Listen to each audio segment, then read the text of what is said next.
Hello everyone, I am the Creep's Cabin. I know you use this video to fall asleep, so before that, like the video and subscribe to the channel. Also, where are you from? And what time are you watching? Now get comfortable and relax.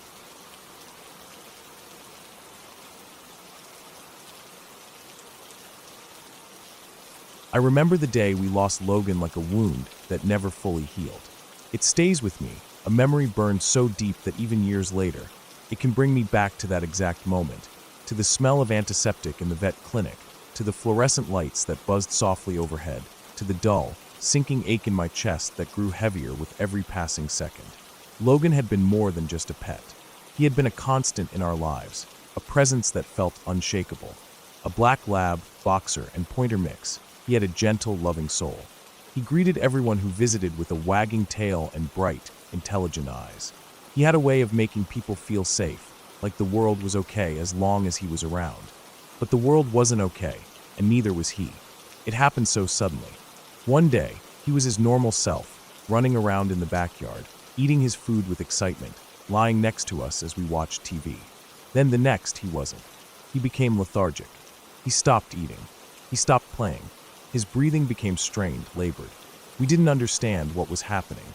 We thought maybe he had a cold, maybe an infection, something that could be treated. But deep down, I think we all knew.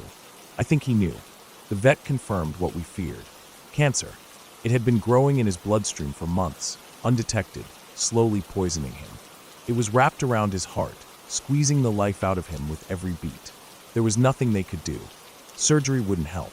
Medication would only prolong his suffering. It was then that we were forced to make the decision. The one no pet owner ever wants to make, but knows, one day they may have to. He was in pain. We couldn't let him suffer. We had to let him go. The day of the euthanasia, the air felt different. It was thick with something invisible, a weight pressing down on my chest. The drive to the clinic was silent, except for the occasional sniffle or quiet sob. Logan sat in the back seat, resting his head on my sister's lap. He didn't understand, but maybe, in a way, he did. At the clinic, the smell of antiseptic filled my nose, cold and clinical, a stark contrast to the warmth of Logan's fur beneath my fingers as I pet him. The vet led us to a small room, one meant for moments like this. It was quiet, private, a place where final goodbyes were said. My parents wanted us all to stay. They believed it was something we had to see, something we needed to witness, as if death was a lesson we had to learn firsthand. My youngest sister, only 7, was forced to sit there.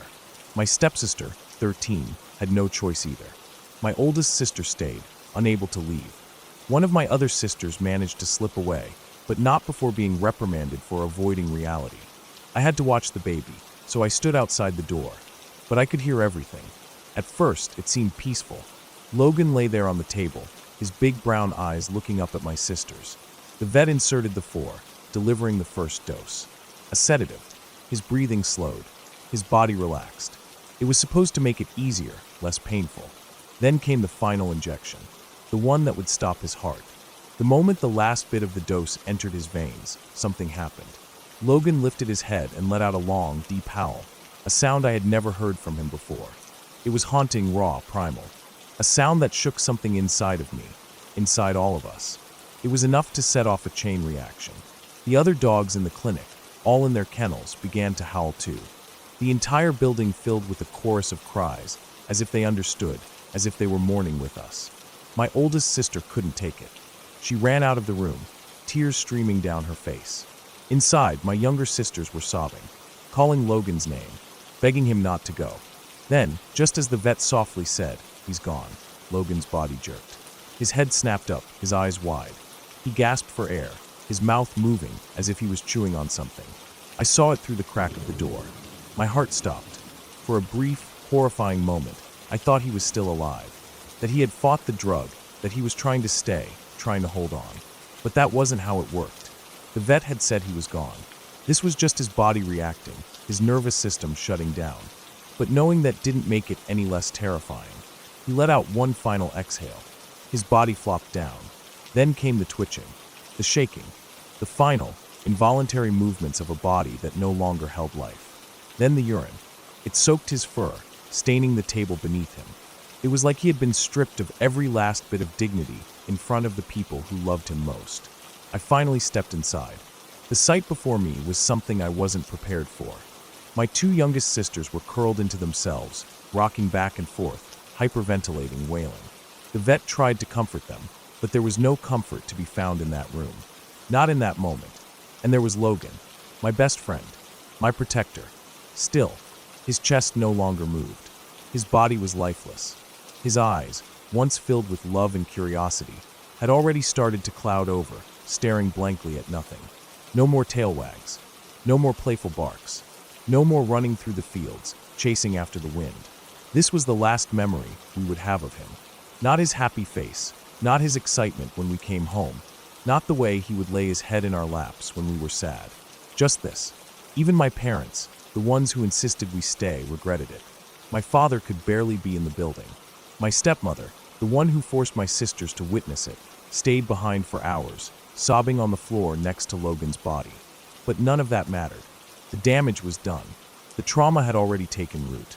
Because this wasn't just about losing Logan. It was about how children are forced into things they shouldn't have to endure. How parents push their children into experiences they themselves can barely handle. How they call it life lessons, as if pain is something that needs to be learned through suffering, through force. Logan was gone, but the memory of his death, of that room, of that day, it will never leave me. It will never leave my sisters. It is burned into us, a scar that will never fade.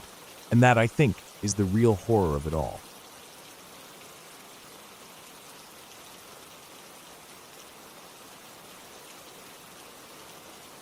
When I was in university, I had a friend named Daniel who was infamous for his procrastination. No matter how much time he had to prepare for an exam, he always found a way to put off studying until the very last moment. It had become a running joke among our group, how Daniel would spend the entire semester avoiding lectures, skimming through assignments at the last minute, and then, in a panic, pull all-nighters in the desperate hope of cramming enough information to pass. But even with his reckless habits, he had always managed to scrape by. Until that night. The night before our physics exam, a group of us had gathered in the dorm lounge to do some last-minute review. It was a routine we had developed over the semester, grabbing coffee, quizzing each other, and double-checking our notes before heading to bed at a reasonable hour. Some of us had been preparing for weeks, while others, like me, had at least put in a steady effort leading up to the test. Daniel, as expected, was a different story. He showed up to the lounge well after midnight, bleary-eyed, clutching his physics textbook as if he had just remembered that he was enrolled in the class. His notes were a mess, hastily scribbled pages filled with formulas and concepts that he barely understood. While the rest of us were winding down, he was only just getting started. He sprawled across the couch, highlighter in one hand, energy drink in the other, frantically flipping through the pages. The tension in his face was obvious. He had realized, too late, that he wasn't ready. By 1 a.m., most of us had packed up and headed back to our rooms, knowing that getting a few hours of sleep was better than forcing more information into our already exhausted brains. I remember passing by Daniel as I left, watching him scrawl notes in his notebook, his leg bouncing anxiously under the table. I thought about telling him to call it a night, that sleep was more important than a few extra hours of studying, but I didn't. This was just who he was. I woke up around 7:30 a.m. the next morning, groggy but alert enough to know that I needed to get moving. The exam was at 9 a.m., and I wanted to grab a quick breakfast beforehand. As I left my dorm room, I passed Daniel's door. It was shut, no sound coming from inside. I figured he must have gone to bed at some point. I remembered hearing him shuffle into the hallway around 3 a.m. when I had briefly woken up to use the bathroom. He had probably gotten a few hours of sleep, maybe not enough, but enough to function. By the time I reached the exam hall, the room was already filling up. Everyone was tense, reviewing their notes one last time, quietly running through formulas in their heads. I took my seat, scanning the room. No sign of Daniel. I wasn't too worried at first. Maybe he was running late, maybe he was grabbing a coffee. But as the minutes passed and the professor began handing out the exam papers, my stomach started to sink. Where was he? I glanced at my phone, but there was no message from him. I nudged one of our friends sitting next to me, but he just shook his head. He hadn't seen Daniel that morning either. The professor gave the final warning, and then the exam began. For the next 3 hours, I was too focused on answering the questions to think much about it. The exam was tough, but manageable. When I finally put my pen down and turned in my paper, I felt a wave of relief wash over me. It was done. But as we filed out of the exam hall, Daniel's absence hit me again. We tried calling him. Straight to voicemail. We sent texts. No response. A few of us debated going back to the dorms right away to check on him, but most people were too drained to care. He probably overslept, someone muttered. Wouldn't be the first time. Still, a part of me felt uneasy. Daniel may have been a mess when it came to studying, but he had never actually missed an exam before. Even on his worst days, he always showed up, even if he barely scraped by. This wasn't like him. By the time we made it back to the dorms, I could already feel the weight of exhaustion setting in.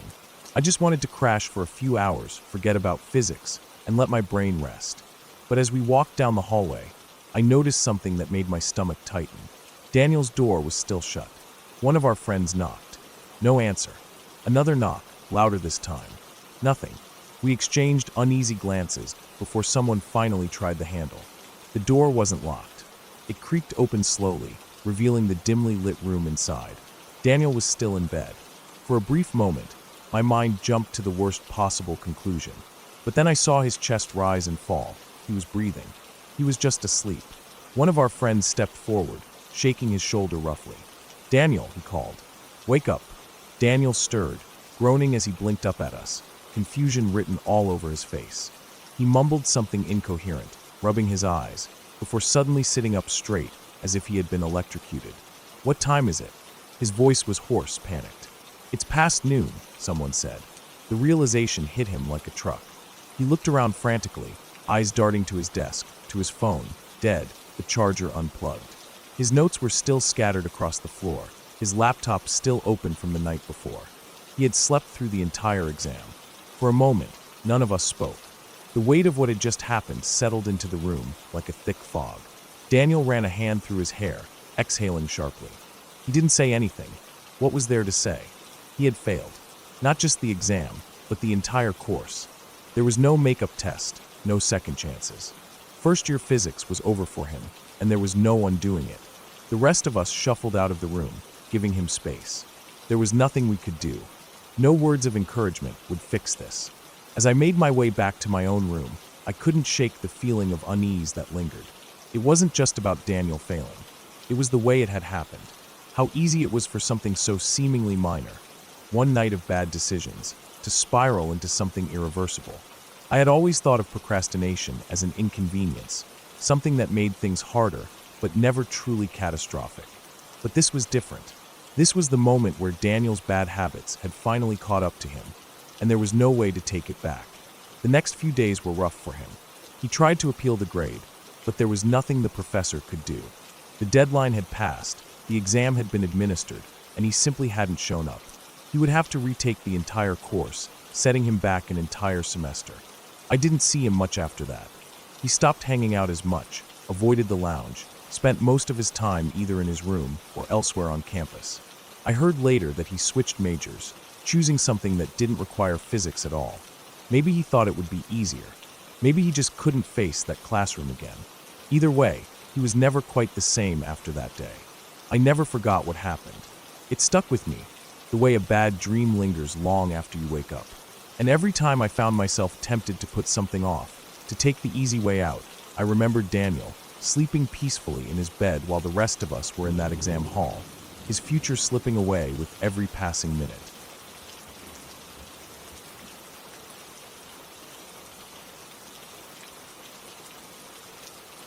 The storm came in fast that night. I remember lying in bed, staring at the glow of my alarm clock while the wind battered the house. The thunder rattled the walls, the kind of deep, rolling sound that shakes through your bones. It wasn't unusual for storms to hit like that in Oklahoma, especially in the spring. They always came hard and fast, leaving behind flooded roads, fallen trees, and power outages. That night, I had fallen asleep to the sound of rain pounding against the windows, the flashes of lightning lighting up my room like a strobe. The next morning, I woke up to my mom telling me school was canceled. No real reason at first, just some sort of damage from the storm.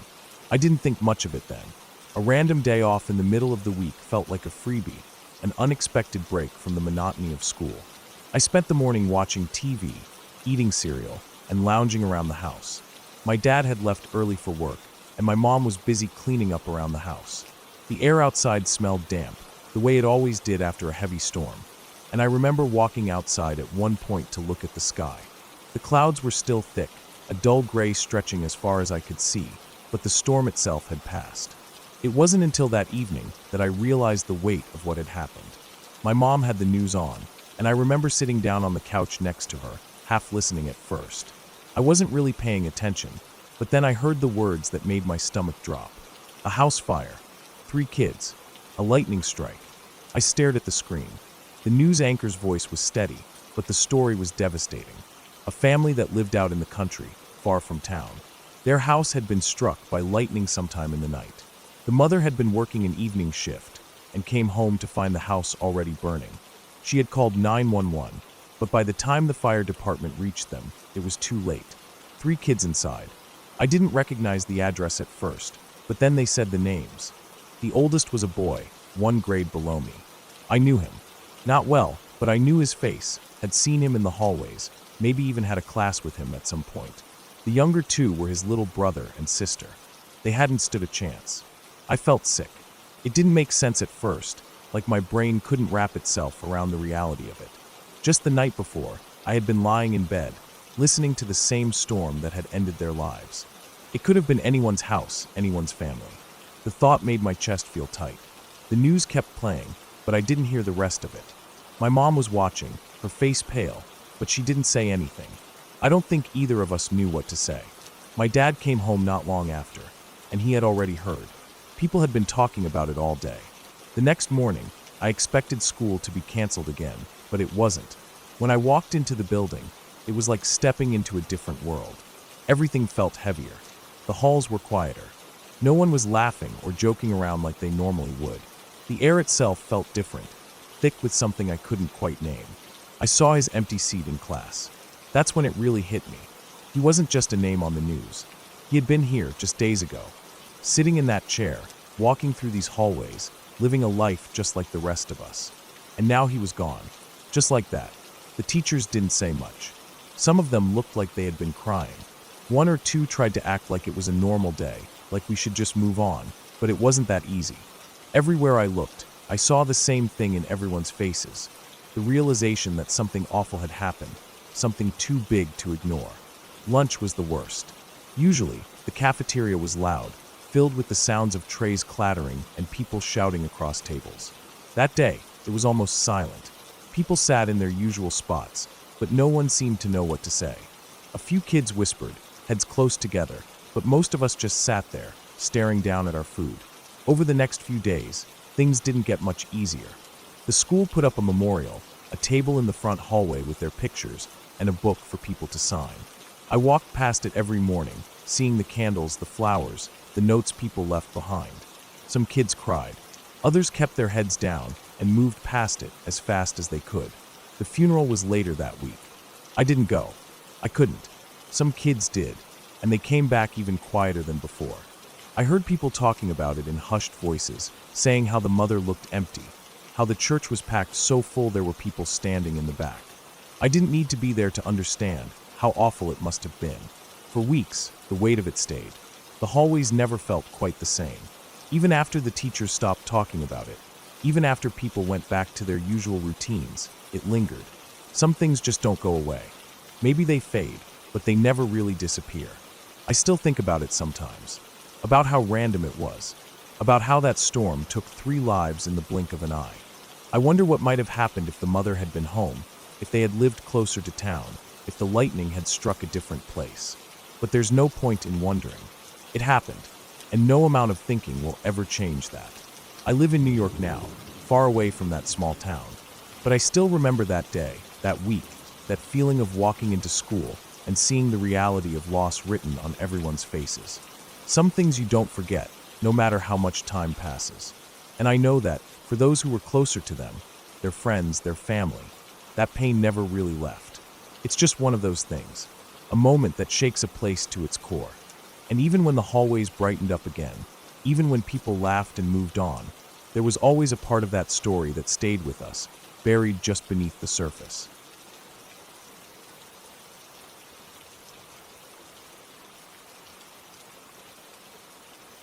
When I was in high school, I went to a movie with a guy from my grade.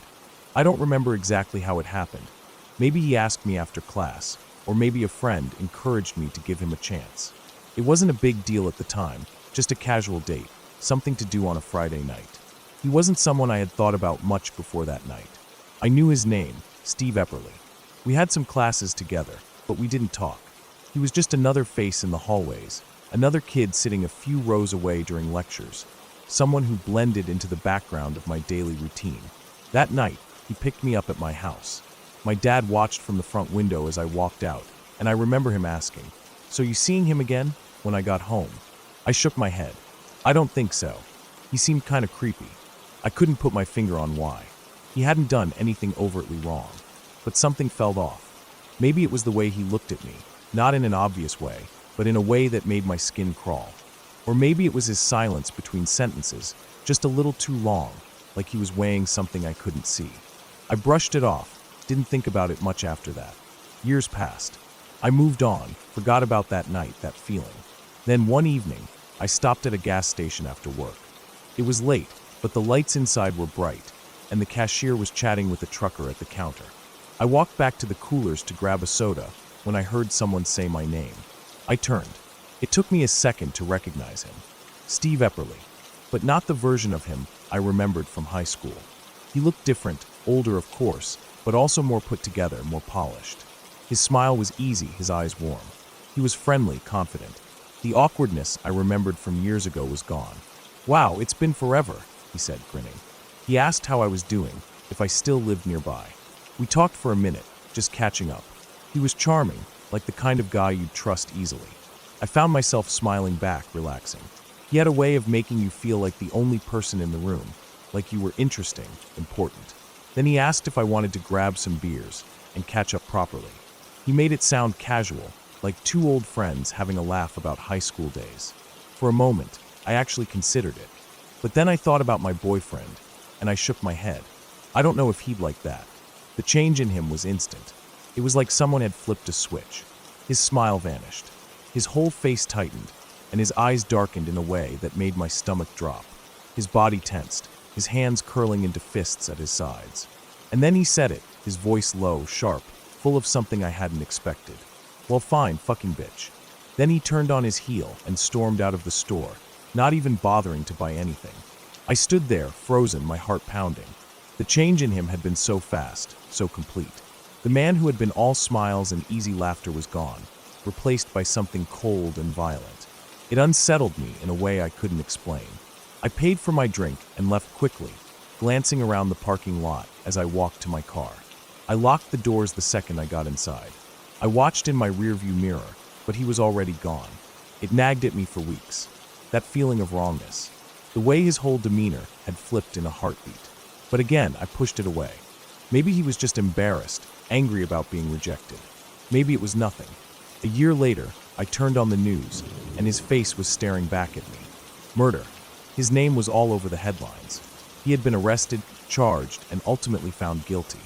The case was strange. No body had been found, no confession had been made. But the evidence was enough. Enough to convict him. Enough to prove what he had done. I sat there, staring at the screen, my hands shaking. I had been alone with him. In his car. At a movie theater. Sitting next to him in the dark. I had felt something was off, but I had brushed it aside. I thought about the gas station. About the way his eyes had filled with rage when I told him no. About how quickly that charming mask had dropped. If I had said yes that night, if I had gone with him, grabbed a beer, caught up, let him lead me away from the bright, safe lights of the store, would I have ended up just like her? Dead, with no one ever finding my body. I don't know, and I don't want to know.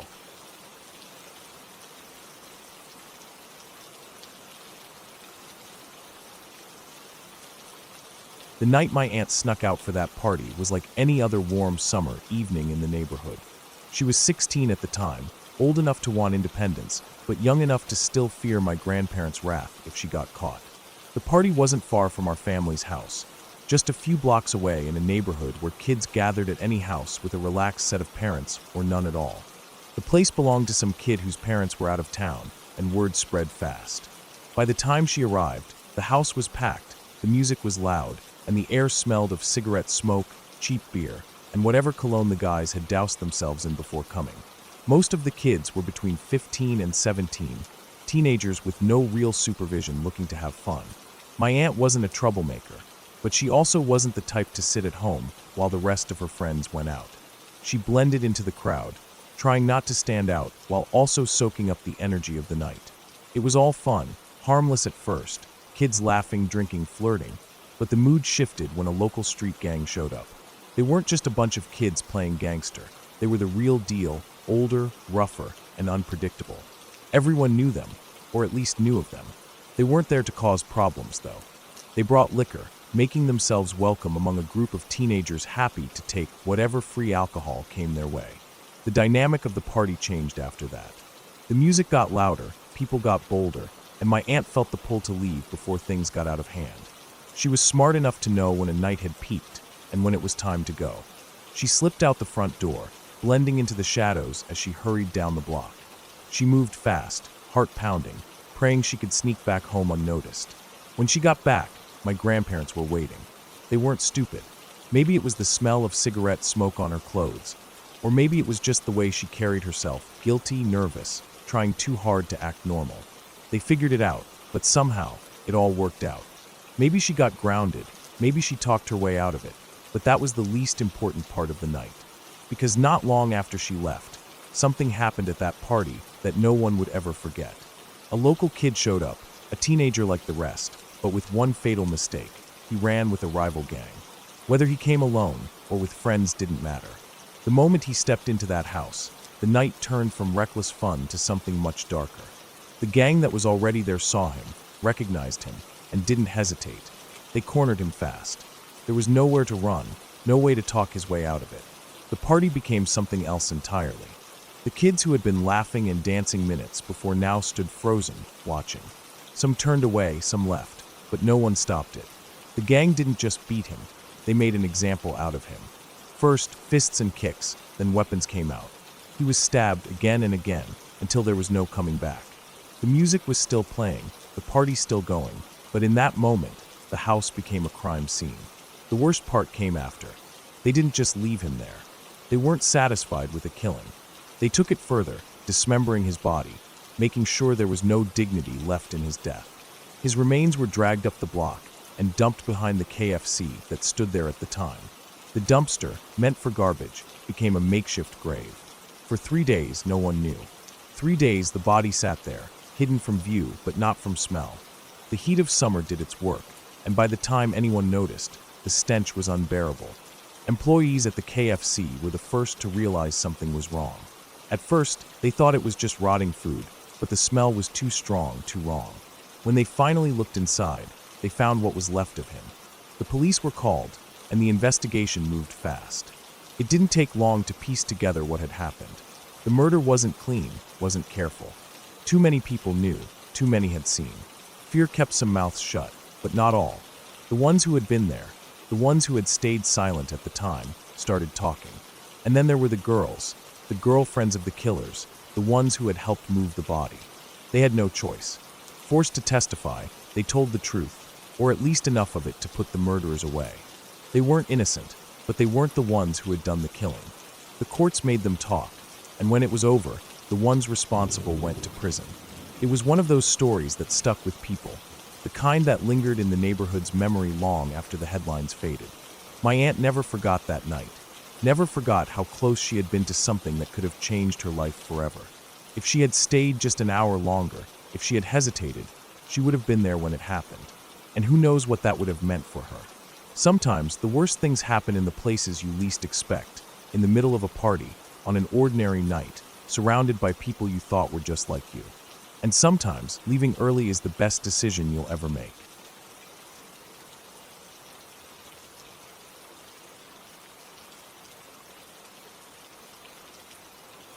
I had always loved to travel.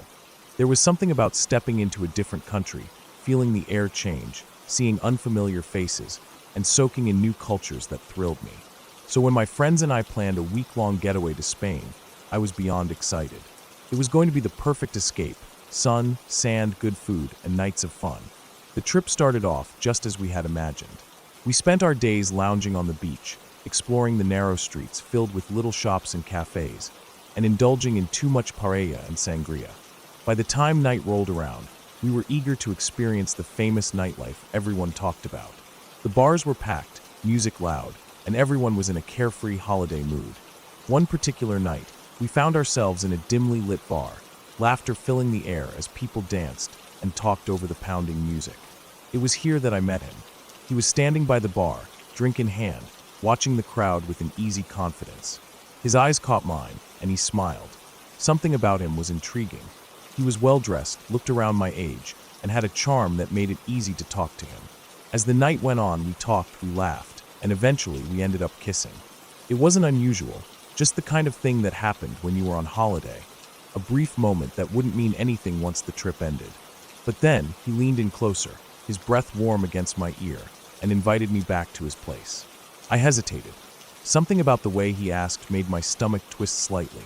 But before I could even voice my thoughts, my friends began encouraging me. Go have fun. It's a holiday, they teased. I was torn. It wasn't that I had never gone home with someone before, but something about this moment felt different. There was something unsettling in my gut that I couldn't quite place. Eventually, I made up my mind.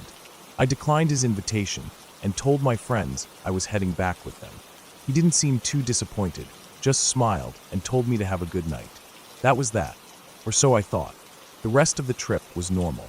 We had fun, took pictures, made memories, and before I knew it, we were back home in Ireland, slipping into our regular lives.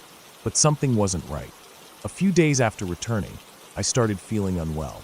It began with a sore throat, nothing unusual, I figured. Probably just from the cold air on the flight back, or maybe too many late nights. But the soreness worsened, and soon, I was feeling exhausted. I decided to visit the doctor, expecting a simple prescription and nothing more. The doctor checked my throat, frowned, and took some tests. We'll call you if anything comes up, he said. A few days later, my phone rang. It was the clinic. The doctor's voice was tense, serious. You need to come to the hospital immediately. Confused and now slightly alarmed, I rushed there. When I arrived, I noticed something strange.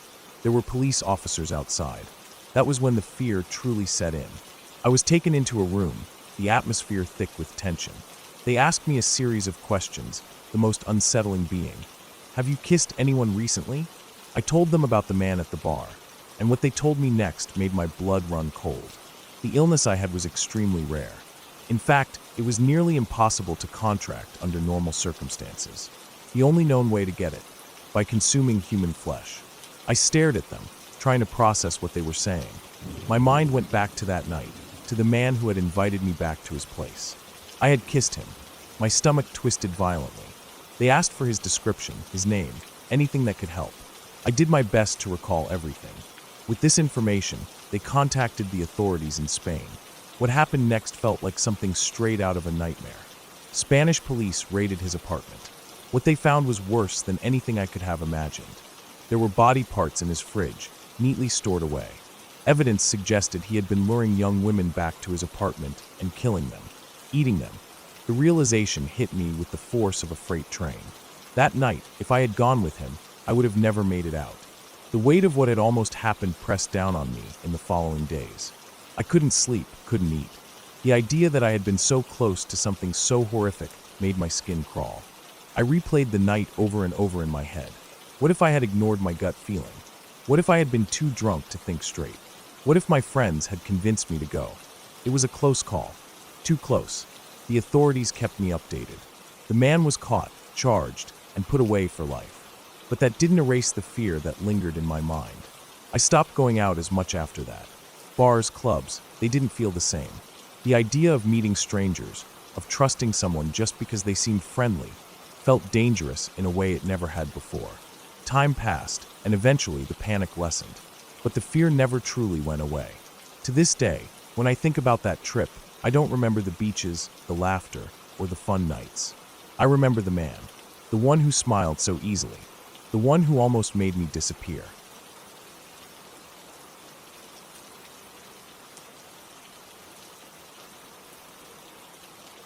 The wind howled against the windows, rattling the old house with each gust. I had been staying near Cornwall for the summer, a break from the city, a chance to breathe in the salty air and let the sound of waves replace the hum of traffic. It was an old place, the kind of house that felt like it had its own stories, its own secrets woven into the wooden floors and creaking doors. During the day, the seaside village was charming, with its narrow streets, small shops, and friendly locals. But at night, when the sky was a sheet of blackness and the wind came in off the ocean, it was different. The house sat on the edge of a small, sloping garden, beyond which lay nothing but open fields and eventually the cliffs. That particular night was worse than usual. The wind wasn't just strong, it was violent. The trees in the back garden twisted and groaned as if they were alive. The washing line, where we had hung our rented wetsuits to dry after a day in the water, swayed back and forth, the clothes clinging desperately. The house itself was cold, despite the thick walls. I had gone to bed early, exhausted from swimming and hiking, but at some point in the night, my throat felt dry, like I had swallowed salt water. I tried to ignore it at first, rolling over and burying my face in the pillow, but eventually the thirst won. The only place to get drinking water was the kitchen. I slid out of bed, feeling the chill of the wooden floor beneath my feet. The house was silent except for the wind and the occasional creak from the beams above. I moved carefully, not wanting to wake anyone.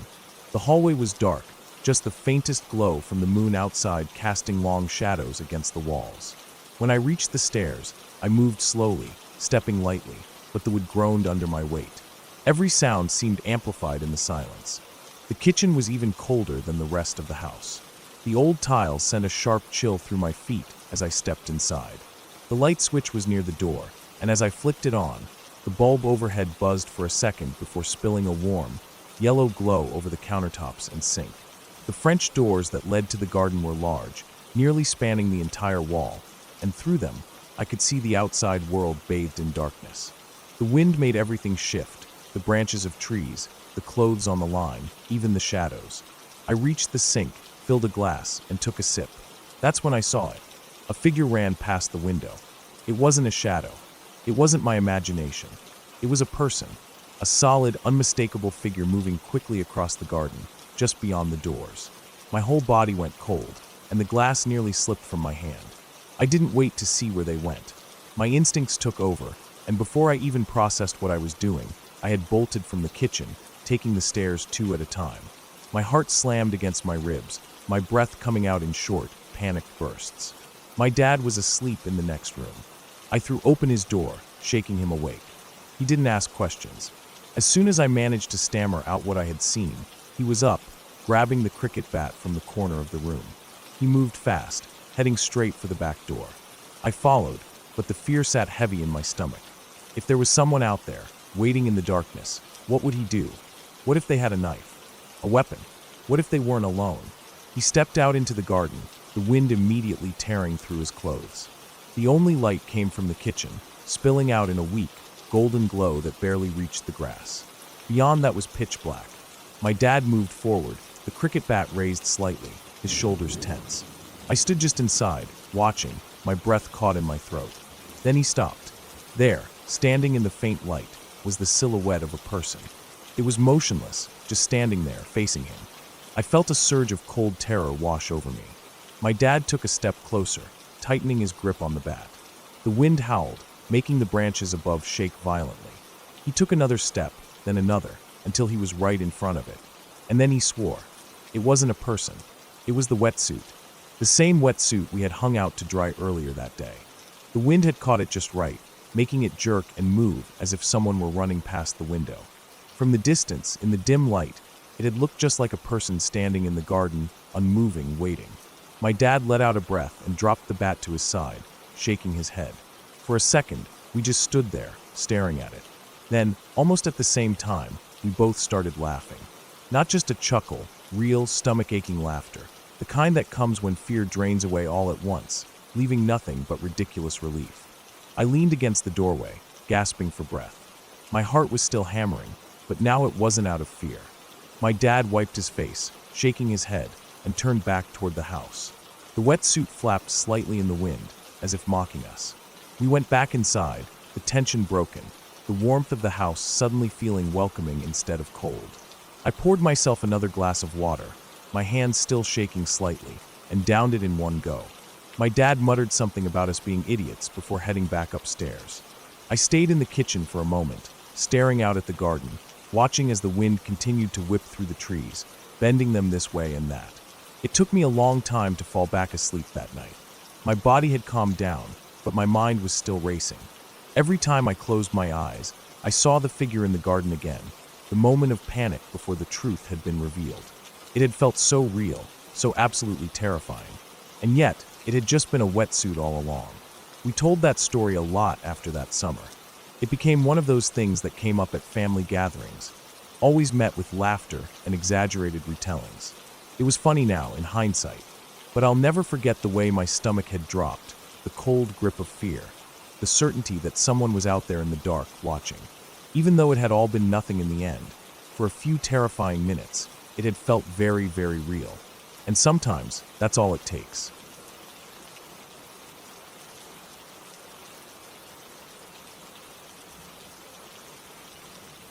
I used to run in the park almost every evening, always around dusk, trying to get in a few miles before it got too dark.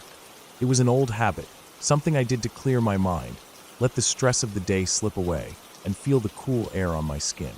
The park itself wasn't anything fancy, just a few winding paths, a creek running through the middle with a footbridge over it, and thick woods on either side. It was usually empty by the time I ran, which I preferred. I liked the quiet.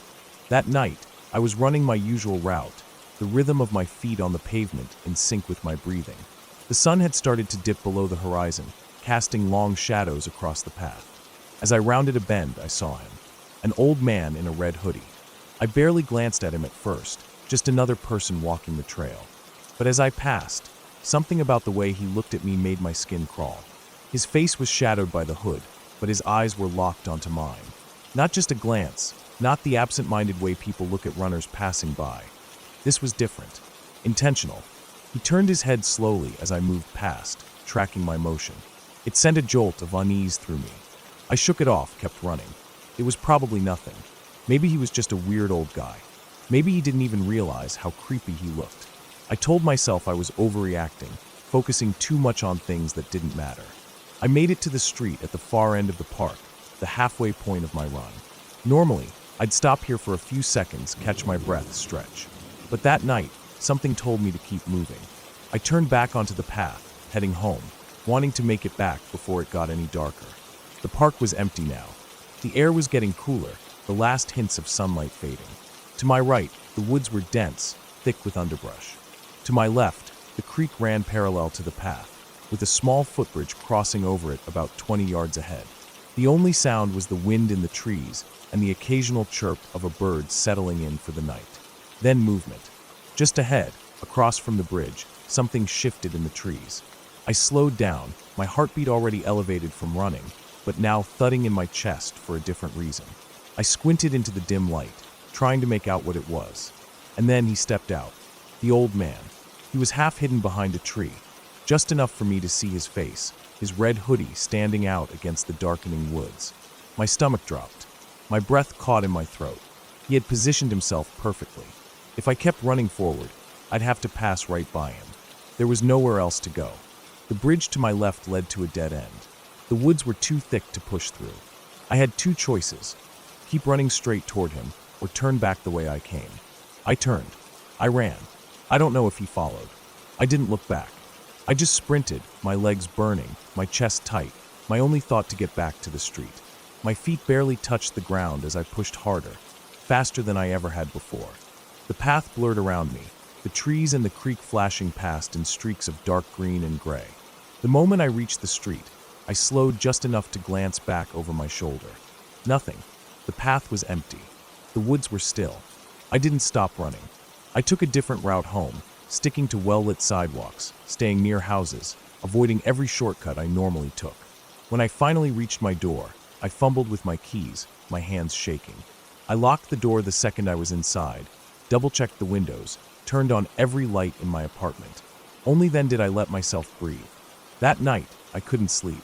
My mind kept replaying the moment I saw him in the woods, the way he had been waiting, the way he had known exactly where to stand.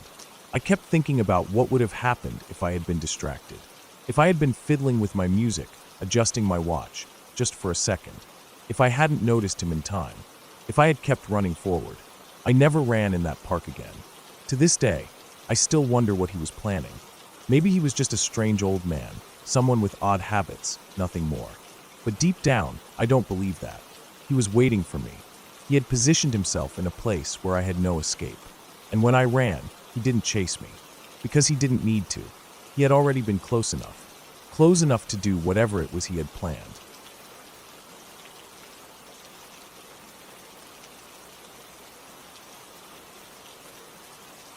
When I was a freshman at university, I became friends with a girl who, after a year of knowing me, shared a story so disturbing that it left me speechless. It was the kind of story that made my stomach twist, the kind you would expect to hear in a crime documentary rather than from someone sitting across from you at lunch. She told me that when she was 6 years old, her father kidnapped her and her younger sister. It was not the kind of kidnapping you hear about on the news. No frantic Amber Alerts, no dramatic rescues. It was calculated, deliberate, and terrifying in a way that few people could understand. Her mother had run away from her father not long before it happened. She took the girls and disappeared, trying to escape a man who had become deeply entangled in criminal business. What exactly he was involved in, she didn't say, but it was enough that their mother feared for their lives. She left in the middle of the night, taking only what she could carry, and went to a place where she thought he would never find them. But he did. She didn't remember all the details. She was too young, but there were things that stuck with her. She remembered the feeling of being yanked from her bed in the middle of the night, the cold air hitting her skin as she was carried out of the house. She remembered the sound of her mother screaming, her voice cracking with panic. She remembered clinging to her little sister, trying to keep her from crying, trying to be brave even though she had no idea what was happening. Her father didn't hurt them. He never laid a hand on them, but that didn't mean they weren't afraid. He took them somewhere far away, a place outside of town that she couldn't name even if she wanted to. It was just a small room, barely big enough for 2 little girls. There was a bed, a small table, and not much else. They weren't allowed outside. The windows were covered. They had no idea where they were, and no one told them anything. Men brought them food and water every morning. They were never cruel, but they weren't kind either. They spoke in short, clipped words, never explaining, never offering comfort. The girls had no toys, no books, nothing to do except sit in that room and wait. Time blurred together. There was no school, no cartoons, no bedtime stories. Just the silence of that room and the occasional sound of voices outside the door. At first, she thought her father would come back for them, that he would tell them what was going on. But he never did. Days turned into weeks. Weeks turned into months. And slowly, she realized that they weren't just staying there temporarily. They were trapped. She didn't know what was happening with her mother. She had no idea if she was looking for them or if she had given up. The worst part was that she didn't even know if she wanted her father to take her back home or if she wanted her mother to find her. She was just waiting, caught between fear and confusion, not knowing what she was supposed to hope for. She remembered the way her sister would cry at night, whispering that she wanted to go home. She remembered holding her, trying to be the strong one, even though she felt just as lost. She remembered staring at the ceiling, wondering how long they would be there, wondering if this was going to be their life forever. And then one day it was over. It happened so suddenly that she barely had time to process it. The door burst open, and strange men rushed in.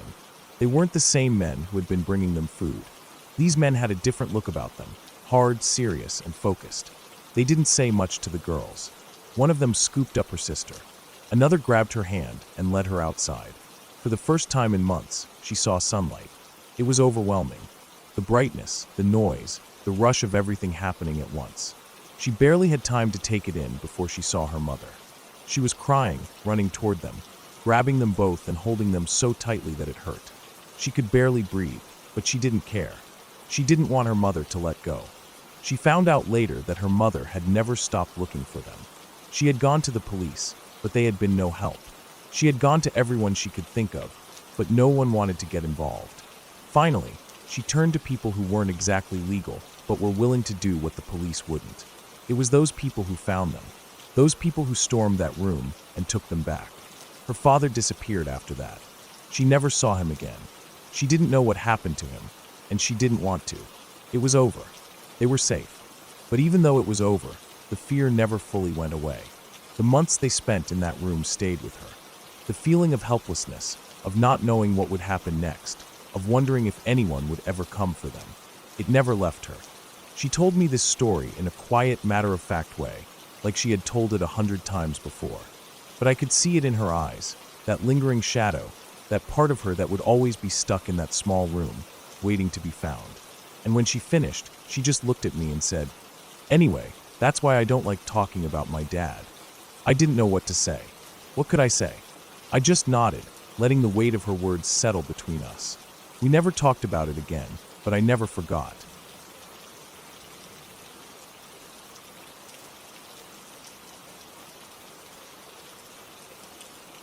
I don't remember any of it, but my mother told me this story not long ago. I had never heard it before. If she had told me when I was younger, I probably would have been too scared to sleep in my own room. And even now, after all these years, it still unsettles me in a way I can't fully explain. My older brother was about 3 years old at the time. He is 20 now, and I'm 17, so this would have happened before I was even born. My mother said that she was woken up in the middle of the night by the sound of him laughing. She had a baby monitor in his room, the kind that only transmitted sound, not video. She didn't think much of it at first. Kids laugh in their sleep sometimes, and she figured maybe he was having a funny dream. But then she kept listening, and it didn't sound like dream laughter. It sounded like he was responding to something. A giggle, a pause, another giggle. Almost like he was playing with someone. She got up and went into his room. He was sitting up in his crib, looking up at the ceiling fan. She asked him what was so funny. Without looking away, he pointed straight at the fan and said, "There is a lady in the fan, and she is beautiful." My mother is not a superstitious person. She didn't believe in ghosts, didn't believe in anything paranormal, so she just assumed it was a child's imagination. Maybe he had seen a movie or something. Maybe he was dreaming with his eyes open. She told him it was late and that he needed to go back to sleep.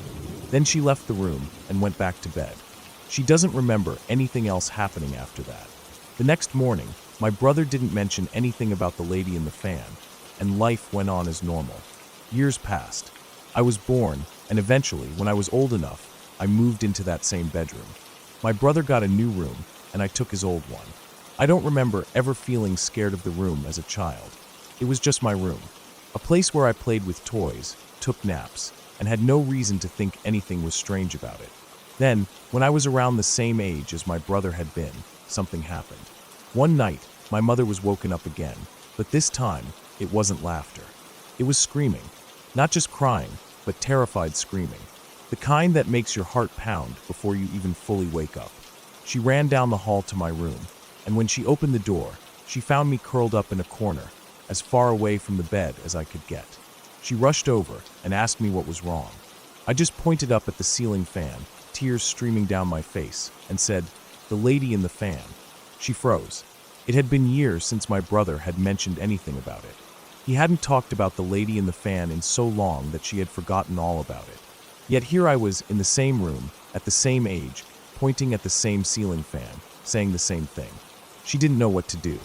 She held me and calmed me down, eventually getting me back to sleep. The next morning, she told me I had probably just had a bad dream. I didn't argue with her. I don't remember any of it, so for all I know, maybe it was just a nightmare. But she said she felt unsettled. Something about it didn't sit right with her. The next night, after I had fallen asleep, she did something that she later admitted made her feel ridiculous. She went into my room and stood in front of the ceiling fan. She looked up at it, feeling foolish, and then, speaking quietly, she told it not to bother me anymore. She said it felt strange, talking to an empty room, but she did it anyway. Nothing ever happened after that. I never mentioned the lady in the fan again. I never woke up screaming in fear again. I kept sleeping in that room, and as I grew older, I never once felt afraid of it. It wasn't until years later that she told me the story. I was in my mid-teens when she finally brought it up. We had been talking about childhood memories, and she casually mentioned, "Did I ever tell you about the time you and your brother both saw the lady in the fan?" I had no idea what she was talking about. She explained the whole thing to me, and I sat there, trying to process it. It wasn't that I didn't believe her. I had no memory of it at all. But why would she make something like that up? Even now, I don't know what to think. I'm not someone who believes in ghosts. I like to believe there's a logical explanation for everything. But what are the odds that two different kids, years apart, in the same room, at the same age, would point at the same ceiling fan and say the same thing? I still sleep in that room. The same ceiling fan is still there. Sometimes I look at it and wonder, was it just a coincidence? Was it just a weird trick of the imagination that my brother and I both had at the same age? I don't know. I probably never will. But sometimes, in the middle of the night, when everything is quiet, I find myself staring at that ceiling fan longer than I should. And for reasons I can't explain, I still feel a little uneasy.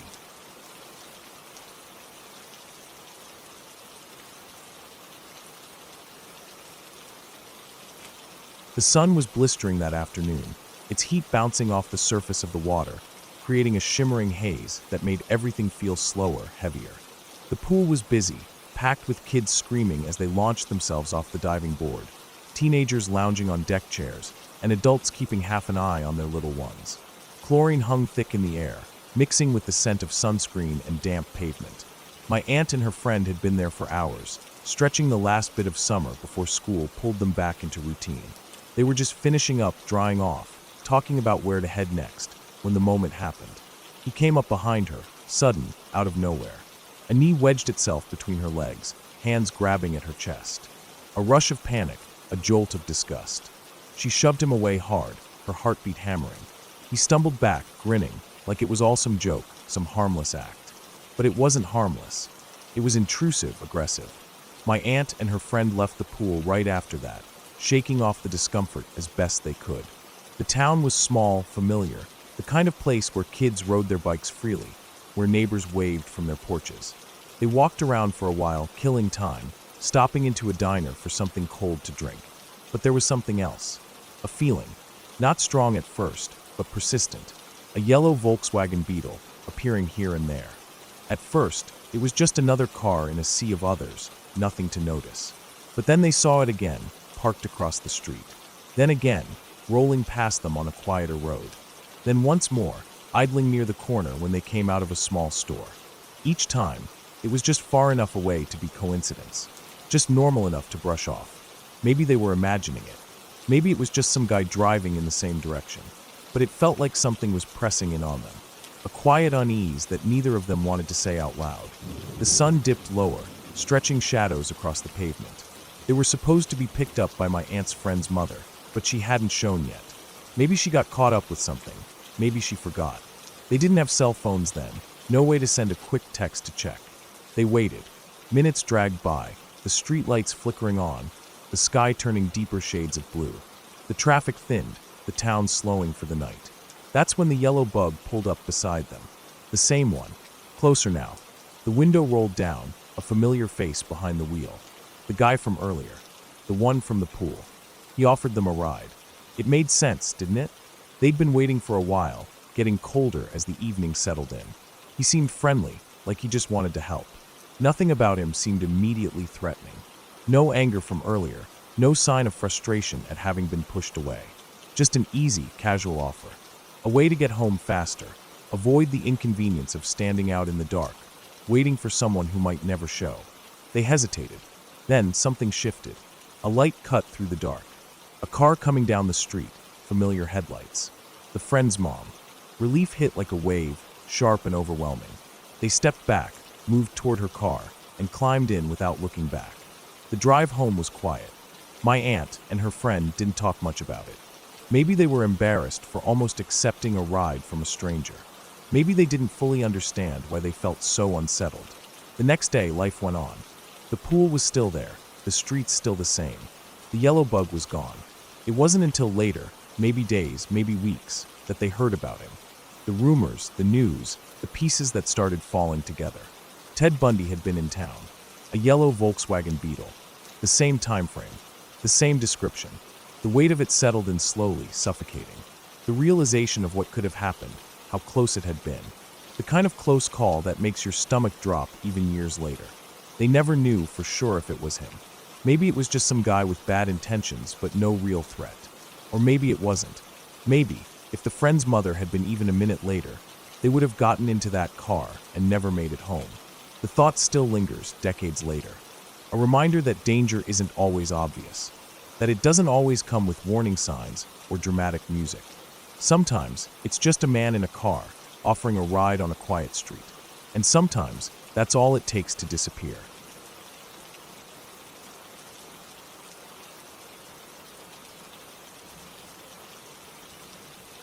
I moved to town when I was 12. It was a quiet place, small enough to recognize most faces, but big enough for people to disappear if they wanted to. It was the kind of town where the past never really faded, where bad things didn't just happen, they lingered. They became stories, whispered warnings passed between generations. By the time I left at 18 for college, I'd come to realize that death hung over the place like a low, permanent fog. And every time I went back, I could still feel it, watching, waiting. One of the first stories I ever heard was about my high school health teacher. Back in the 1980s, when she was a student at the local university, she went jogging alone. Another girl had gone missing the week before, but she either hadn't heard or didn't believe she was in danger. She was kidnapped, raped, and forced to see where the man had dumped the last girl's body. When he stopped for gas, she jumped from the car and into another, begging the driver to get her out. He did. She lived, and because of her, he was caught before his spree could continue. People called her a hero. Years later, when I was in high school, she died of septic shock after a bad case of pneumonia. My brother had pneumonia around the same time. He survived, but it made me realize how quickly life could slip away, even when you thought you were safe. My freshman year, one of the football players shot himself. It was the first time suicide felt close. I wasn't friends with him, but I'd seen him in the halls laughing alive. Then he wasn't. Later, a special needs student took his own life. It didn't seem to hit the school the same way. No candlelight vigils, no teary speeches from teachers. Just an announcement over the intercom, then nothing. It stuck with me, how easy it was for some people to be forgotten. The local university had a bad year in 2014 or 2015. I don't remember exactly, but I remember the deaths. Over a dozen students, one after another. The first was a girl who hung herself with her hammock in the woods just past campus. She was missing for over a week before a nearby resident reported a smell. Then there was the student who hung himself in a dorm shower, the overdoses, the car accidents. One kid was found dead in a creek. No one knew why. His family still keeps a cross by the road where he was last seen. Another was killed in a head-on collision. That road's seen a lot of deaths. More than I can count. When I was in high school, a guy from my class was riding in the bed of a pickup truck when it rolled. It crushed him. He died instantly. After that, the school started cracking down on students riding in the back of trucks. It didn't stop anything. People kept doing it. Just another thing to ignore, like everything else in town. One of the worst stories was the hotel. An elderly couple died in one of the rooms, ruled a coincidence. Then months later, a boy and his mother got sick in the same room. The boy died. They found out later that a vent under the room had been patched with cheap tape and propped up with an old VHS cassette. Carbon monoxide poisoning. The hotel changed names, but that room stayed sealed. Everyone knew why. There was a culvert by the Wendy's. A little boy fell in during a storm. The water carried him underground. By the time they found him, he was dead, and it was in full view of the drive-thru. I always thought about that when I passed by. How people were probably sitting there in their cars, waiting for their food, while his body was being pulled from the water just feet away. My brother lost a friend in a crash. His car ran off the road and into the trees. It wasn't found for hours. His 12-year-old brother was trapped inside the whole time, alive, stuck in the wreckage with his dead brother. I can't imagine what that must have been like. I don't want to. That road took a lot of people. One of my brother's friends lost her mom in a head-on collision there. Another friend's grandma rolled her truck on the same turn. She survived. Others weren't as lucky. A girl got drunk at a party and ran over two people walking home. One of them died. They'd made the responsible choice, and it didn't matter. The most recent one, the one that still chills me, was the student who killed his parents. He laid their bodies out in the yard like they weren't people, like they were nothing. Then he ran, but they caught him in Tennessee. He showed no remorse. Like it was just something to do, like it didn't mean anything. Every time I go back, I remember these things. The roads are the same. The buildings have different names, but they're the same too. The deaths, the stories, they don't go away. They just settle in, buried under fresh coats of paint and new pavement. The town keeps moving, but it never really changes. and I don't think it ever will.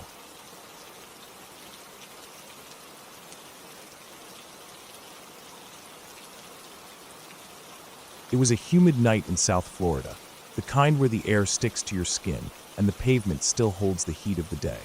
I was 18, fresh out of high school, and still figuring things out. That night, I was just making a quick stop at the liquor store. The place wasn't in the best part of town, but it wasn't the worst either. It was just another one of those rundown little shops with neon signs flickering in the windows, the kind of place where the clerk barely looked up from behind the counter. I pulled into the parking lot, the gravel crunching under my tires. The streetlights cast long shadows across the lot, giving everything a yellowish glow. There were a few other cars parked nearby, but no one else was outside. I stepped out of my truck, shutting the door behind me, and started towards the entrance. That's when I heard the footsteps. Fast. Close. Before I could turn around, I caught movement from the corner of my eye. A guy was running straight at me, and he had a knife, a big one. I didn't have time to think. My body just reacted. I turned and took off, running full speed across the lot. The guy was fast, but so was I. My boots hit the pavement hard as I sprinted past cars, weaving between them, trying to put something between us. I didn't have a plan. All I knew was that I couldn't let him get close. I could hear his breathing, heavy and erratic, mixed with the sound of my own heartbeat pounding in my ears. I cut to the right, trying to shake him, but he stayed right on me. I yelled over my shoulder, telling him to back off, warning him, but he didn't stop. He just kept coming. I was starting to get winded. My legs burned, my lungs felt tight, and I knew I couldn't keep this up much longer. I had to do something. My mind raced, searching for an opening, an advantage, anything. And then, in the middle of that chaotic moment, instinct took over. I planted my foot hard and turned, the sudden stop nearly throwing me off balance. The guy wasn't expecting it. He was too close, coming in too fast. Before he could adjust, before I even realized what I was doing, I lashed out. There was a sharp impact, and suddenly he was the one stumbling backward. His knife clattered to the ground, and for a split second, everything froze. Then I saw the blood. It spread across his shirt, dark and thick, soaking into the fabric. He looked down, confusion flickering across his face, and then his legs gave out. He hit the pavement hard, one hand clutching his stomach. I stood there, breathing hard, hands shaking, trying to process what had just happened. The liquor store clerk must have seen the whole thing, because he was already on the phone, calling the police. I didn't move. I just sank down onto the curb, staring at the guy bleeding out a few feet away. My mind felt blank, my body numb.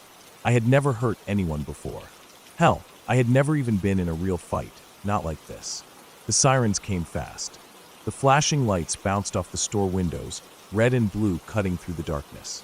The cops swarmed the scene, their radios crackling, voices sharp and quick.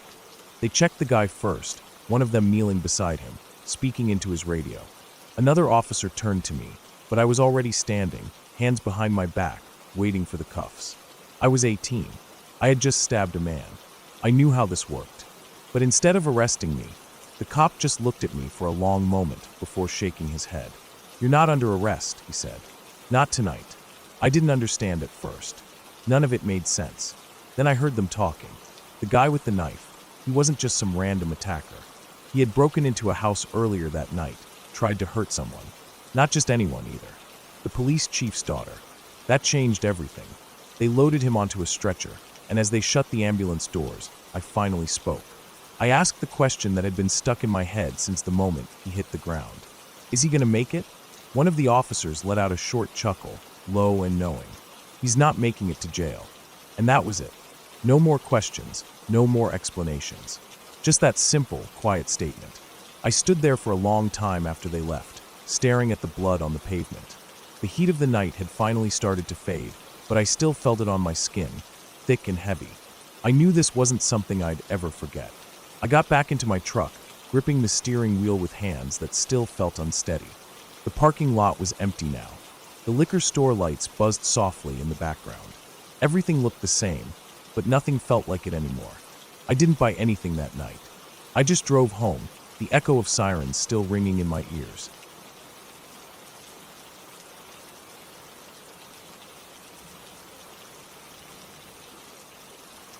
I was young when I first heard the story, too young to fully understand the weight of it. My great aunt and uncle had built their lives around a small business, a store attached to their home. To me, their house was something out of a storybook, big and warm, filled with clocks that always seemed to be ticking, their soft chimes marking the hours as if they were the heartbeat of the house itself. My great aunt had a fascination with grandfather clocks, and every room had at least one, standing tall with their polished wood and brass pendulums swinging back and forth. The whole place smelled like old wood, warm bread, and the faint metallic tang of clock oil. It was a beautiful home, but after I learned what had happened there, I never felt completely comfortable inside it again. Before they opened their store, they had a security system installed. It made sense. They had valuable inventory, and their home was attached to the business. The installation was done by a professional company, and everything seemed fine. Then one night it happened. My great-uncle was asleep when he heard a noise downstairs. Something about it must have felt wrong because he didn't brush it off. He got up, went downstairs to check, and found that they were being robbed. The burglars weren't just some random people off the street. They knew exactly what they were doing. They had disabled the security system, which should have been impossible. My uncle startled them, and in the chaos, one of them stabbed him 4 times. Upstairs, my great-aunt woke up to the sounds of struggle, the heavy thuds of bodies moving, the muffled grunts and sharp gasps of pain. She ran to the window and started screaming for help. Maybe she thought she could scare them off. Maybe she thought the neighbors would hear. She was right about the second part, but the burglars didn't run. Instead, they dragged my uncle upstairs into the bedroom and tied them both up. Then, they took their time ransacking the house, grabbing whatever valuables they could find. The grandfather clocks stood silent witnesses to the whole thing, their pendulums ticking away the seconds as if marking time until it was all over. By the time the burglars left, the house was a disaster. The hallway was a mess of blood, dark streaks smeared across the wooden floor from where my uncle had been dragged. The room was torn apart. My great-aunt and uncle were still tied up, alive but helpless. But the neighbors had heard her screams, and someone had called the police. When the officers arrived, they found the house in chaos, the damage already done, but at least my aunt and uncle had survived. That should have been the end of it, but what came next was almost worse. The investigation revealed that the burglars weren't just criminals looking for an easy target. They were the same men who had installed the security system. They knew exactly how to disable it, knew the layout of the house, knew what was inside. They had planned it all, waited until the store was up and running, then came back to take what they thought they deserved. It was personal in a way that made it even more unsettling. These weren't faceless criminals. They had stood inside that house before, spoken to my great-aunt and uncle, maybe even smiled at them. And then they came back to rob them and nearly kill them in the process. Eventually, they were caught, but that didn't change what had already happened. I didn't know about any of this until much later. The house was still standing, the store was still open, and we still visited. But there was a weight in the air, something unspoken but always present. We were kids, though, and kids don't think about things the same way adults do. My cousins and I played in that house like nothing had ever happened, running through the hallways, hiding behind furniture, shrieking with laughter. We even played a game where one of the uncles would chase us around in the dark, making it as scary as possible. It was fun. It was just a game. Then, one night, we were playing the game at their house. It was the first time we'd done it there, and we were running wild, our footsteps pounding against the old wooden floors, laughter echoing through the halls. We didn't think about the noise. We didn't think about what it might sound like to someone outside. The neighbors did, though. They remembered the screams from before, the ones that hadn't been part of a game. They must have thought it was happening again, because the next thing I knew, police cars were pulling up outside, flashing lights cutting through the dark. I was mid-sprint when I saw the red and blue glow, and I stopped dead in my tracks. A cop stepped out, and I knew I had to explain. I wasn't scared of getting in trouble, but I was confused. Why were they here? What had they heard? I told him we were just playing a game, running around in the dark. He nodded but told me to keep it down, that the neighbors had been worried. And then he said something that made my stomach drop. After what happened here before. That's when I found out. I asked my parents about it later, and they told me the whole story. After that, I couldn't see the house the same way. It wasn't just a big, warm place filled with clocks anymore. It was the house where my great-uncle had almost died. The house where blood had been smeared across the floors. The house where the security system had failed because the people who were supposed to protect them had been the ones who hurt them. The house where the echoes of my aunt's screams had once been real. I don't get scared the same way I used to. Time dulls things, makes them feel distant. But even now, when I think about that house, I don't just remember the ticking clocks and the smell of old wood. I remember the blood in the hallway, the helplessness of being tied up while strangers tore through your home. I remember how the past has a way of lingering, even in a house filled with warmth, even in a place that should have been safe. And I remember how, for just a moment, the echoes of something terrible made their way back into the night, reminding us all that some scars don't fade. They just settle into the foundation, quiet but permanent, like the steady, endless ticking of a clock.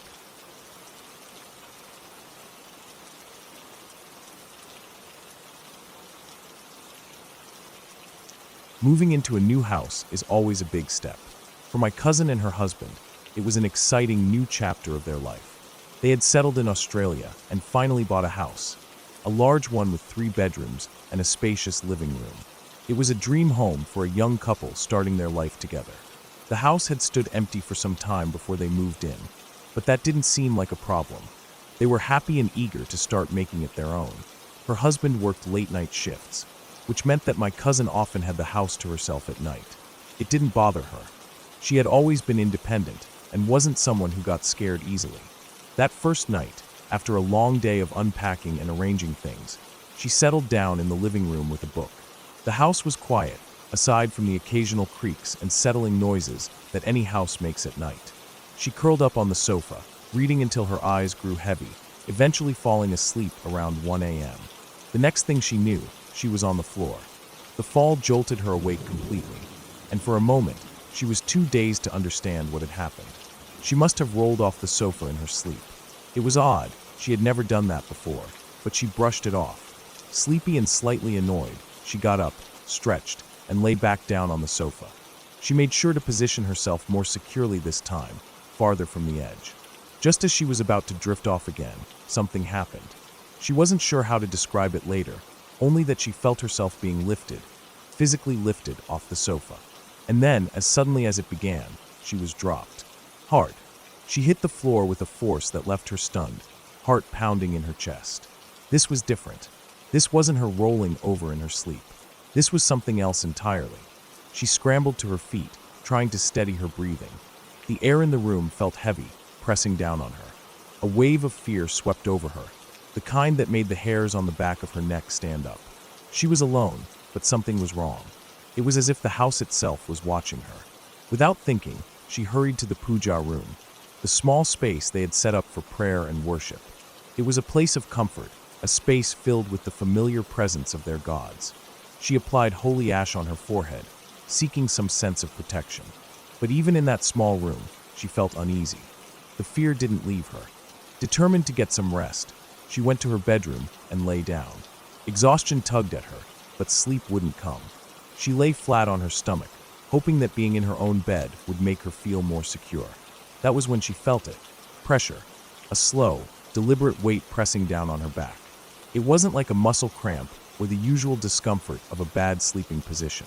This was something deliberate, something intentional. It pinned her in place.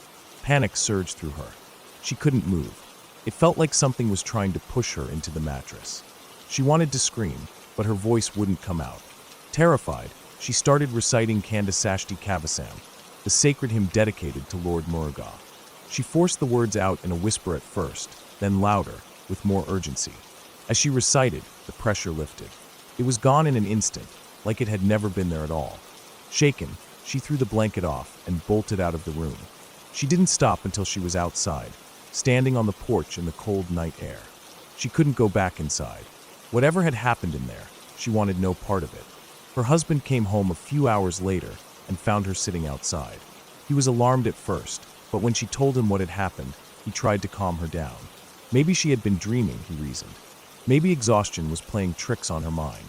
But she knew what she had felt. It wasn't a dream. They didn't stay in the house that night. He took her to a hotel, and the next morning, they had a serious discussion about what to do.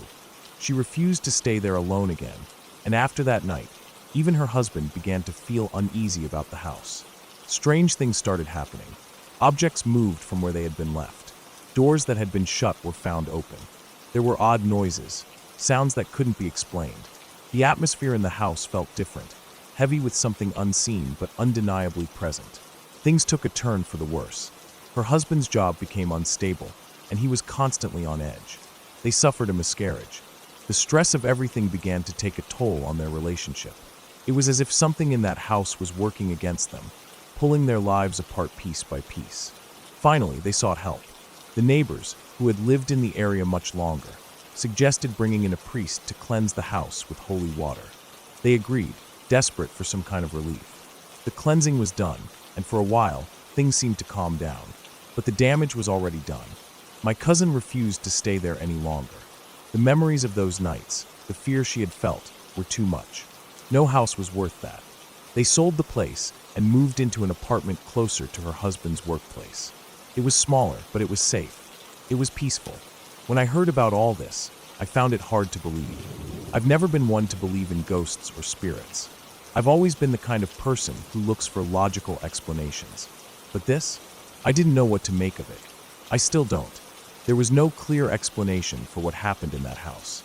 No tragic history, no eerie past that could justify the strange events. It was just a house that, for whatever reason, did not want them there. And that thought unsettles me. If good exists in this world, then so does the opposite. It's not about ghosts or fairy tales. It's about something else, something we don't fully understand. And sometimes, no matter how much we try to explain things away, we are left with nothing but questions. Thinking about it still makes my skin crawl.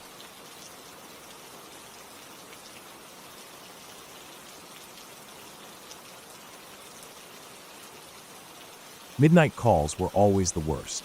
Not just because they shattered whatever thin layer of sleep I'd managed to get, but because they usually meant trouble. Real trouble. When the dispatch came in for a Signal 21, my partner and I just looked at each other. Neither of us had any clue what that meant. Out in rural areas like this, the local sheriff's office sometimes had their own codes that weren't exactly standard EMT jargon. It could have meant anything: a sick old woman, a drunk passed out in a ditch, a car accident someone forgot to clarify. The only way to find out was to get there. The address was just a few miles away, not far from our station. A short drive. The roads were quiet, empty, the kind of darkness that feels thick, pressing in on you. My partner drove while I rubbed the sleep from my eyes and tried to shake off the grogginess. Calls like this always had an odd sense of unpredictability. We were trained for just about anything, but the problem was, anything could mean a lot of things. We were about 2 miles out when we saw the flashing lights. At first, it was just a glow in the distance, the kind of strobing red and blue that barely broke through the trees. Then, as we rounded the bend, we saw them.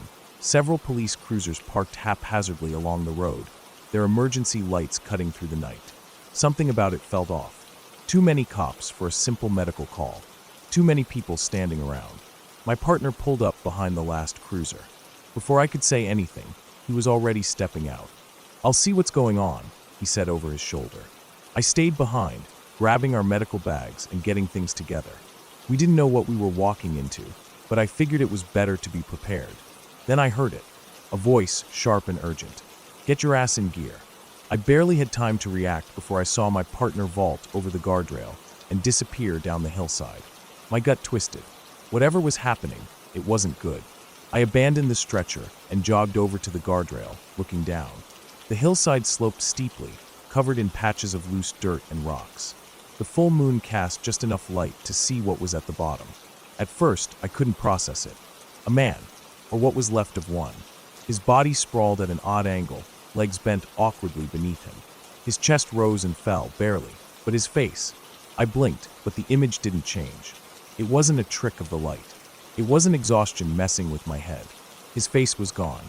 Where it should have been, there was only red, raw muscle and bone, a skull exposed, glistening wet in the moonlight. His lower jaw was missing entirely, leaving a ragged, gaping hole.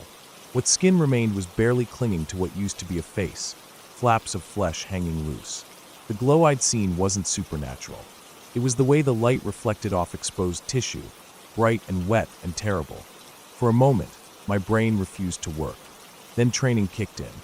I climbed over the guardrail and made my way down as carefully as I could. The hillside was covered in those damned concrete rocks the DOT puts down to prevent erosion. They weren't helping. Every step sent me sliding a little. I didn't care.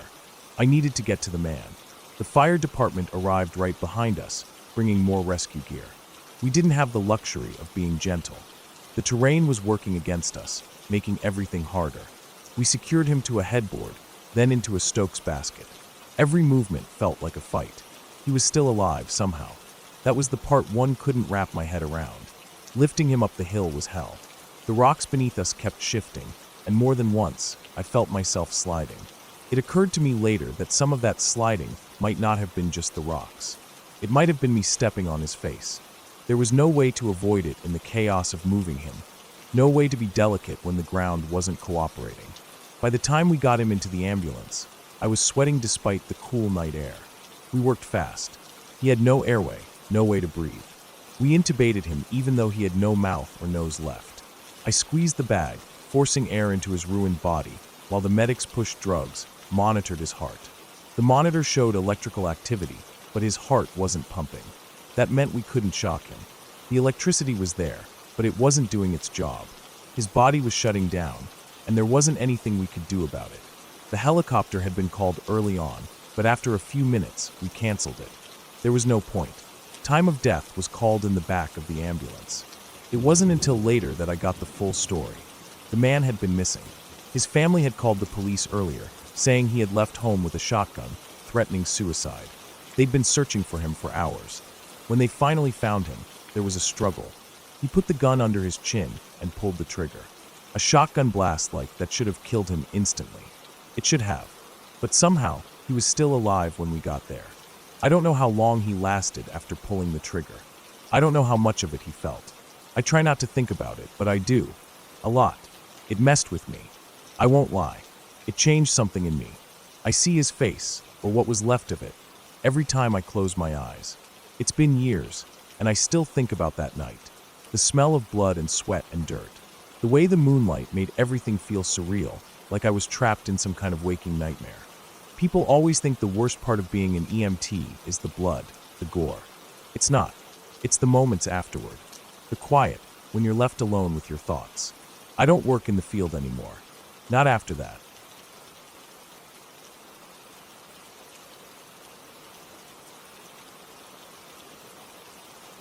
It was the kind of story that shook a small town to its core.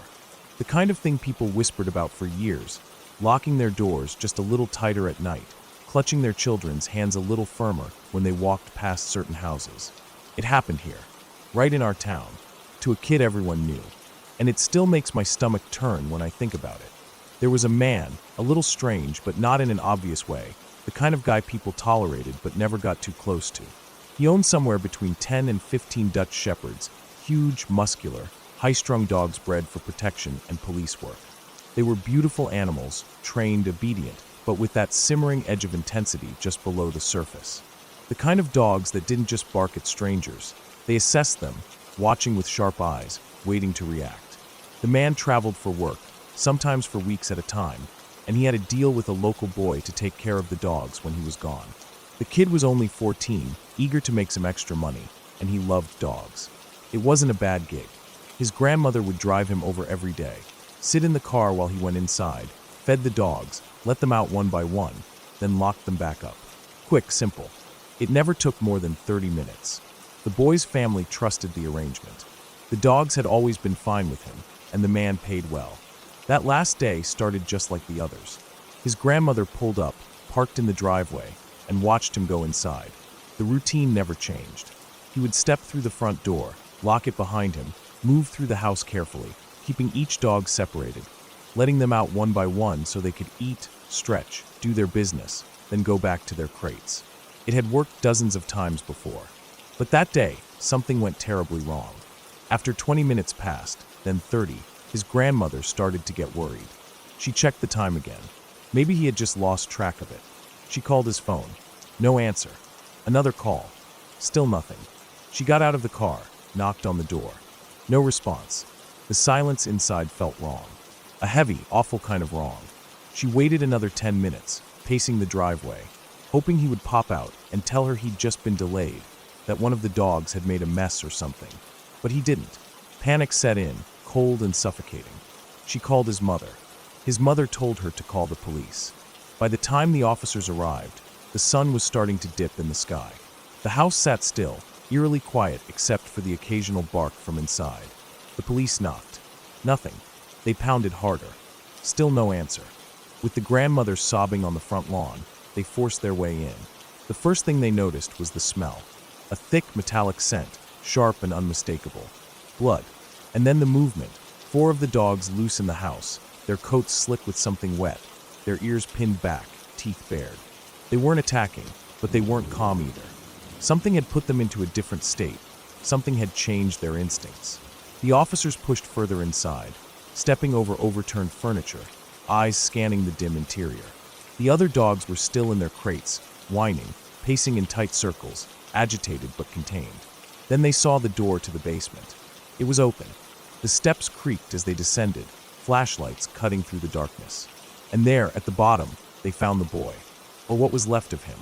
The details of what happened next never fully made it to the public. Not officially. But the people who saw it, the first responders, the officers, they were never quite the same after that day. The boy had been torn apart, shredded. It wasn't a clean kill, not the way a single attack from a large predator would have done it. This was different. This was prolonged. There were marks on the walls, deep scratches, places where he had tried to climb, tried to escape. Blood smeared in desperate streaks. He had fought. He had tried to get away. But in the end, it hadn't mattered. They pieced together what had likely happened. Something had startled the dogs, or maybe one had gotten aggressive, setting the others off. A pack mentality had taken over. Maybe he had made a mistake, let too many out at once, lost control. Maybe one snapped, and the rest followed. However it started, by the time he made it to the basement, it was already too late. The dogs were seized, euthanized soon after. The owner, when he finally returned, was charged with negligence, though it didn't feel like enough. People wanted more.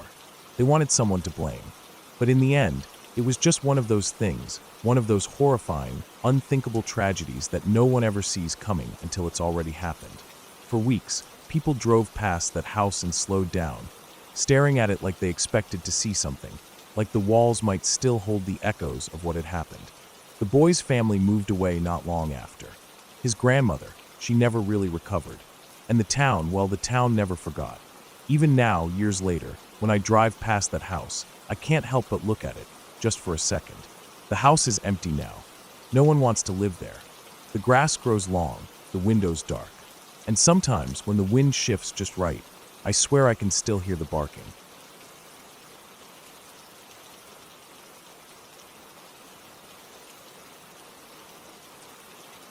I don't know if there is a word for the kind of fear that grips you when your child is choking. It's not like anything else. It's not panic, not dread, not even terror. It's deeper, more primal, more consuming than any of that. It's the kind of fear that forces your body into motion before your brain can even process what's happening.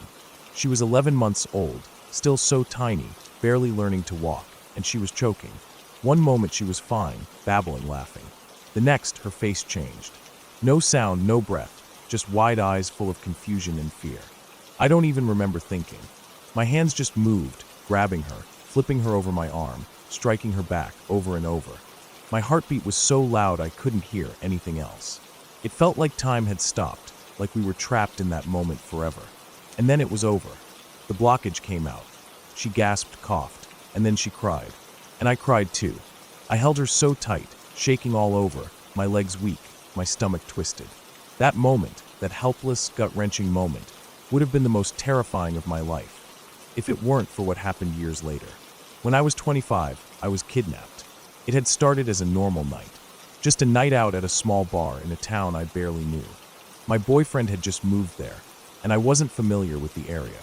I was there with him, but he had a way of making me feel like I was alone. He joked with people, talked to strangers, made little comments that made it sound like I was just some girl he knew, not his girlfriend. It irritated me, but I didn't say anything. I just shook my head, let it go. Then he got into an argument with 2 guys at the bar. It was stupid, something about whether or not they really knew a certain area. He thought they were lying, they insisted they weren't. It escalated. He got angry. He wanted to leave, but I was still pissed at him, so I told him to go. I'd call my dad. I'd find my own way home. He left. I went to the pay phone to call my dad, but before I could dial, one of the men from the argument came up to me. He started talking about my boyfriend, how he was a jerk, how he didn't treat me right. I just wanted him to go away. I wasn't in the mood for some drunk guy's opinions on my relationship. But then the other man came over. They told me not to call my dad. They felt bad. They'd take me home. I should have said no. I did at first, but they kept insisting. I didn't want to deal with my dad being pissed at me. I didn't want to stand there in the cold, waiting for him to show up. I told them I didn't have money to pay them, that I wasn't interested in anything more than a ride. One of them acted offended, like I'd insulted him. I felt bad, so I got in the car. That was my mistake. I sat in the back seat on the driver's side. The guy in the passenger seat turned around, grinning. "You're quiet," he said. Then he laughed. "Don't worry, I'm not the rapist." He is. Everything inside me went cold. I looked at the road. We had passed the freeway on-ramp. I asked why. They ignored me. Then they started arguing about whose house we were going to. I tried to remind them that I was supposed to go home, not to someone's house. That was when the man in the passenger seat turned and jumped into the back with me. His weight crushed me, forced me down across the seat.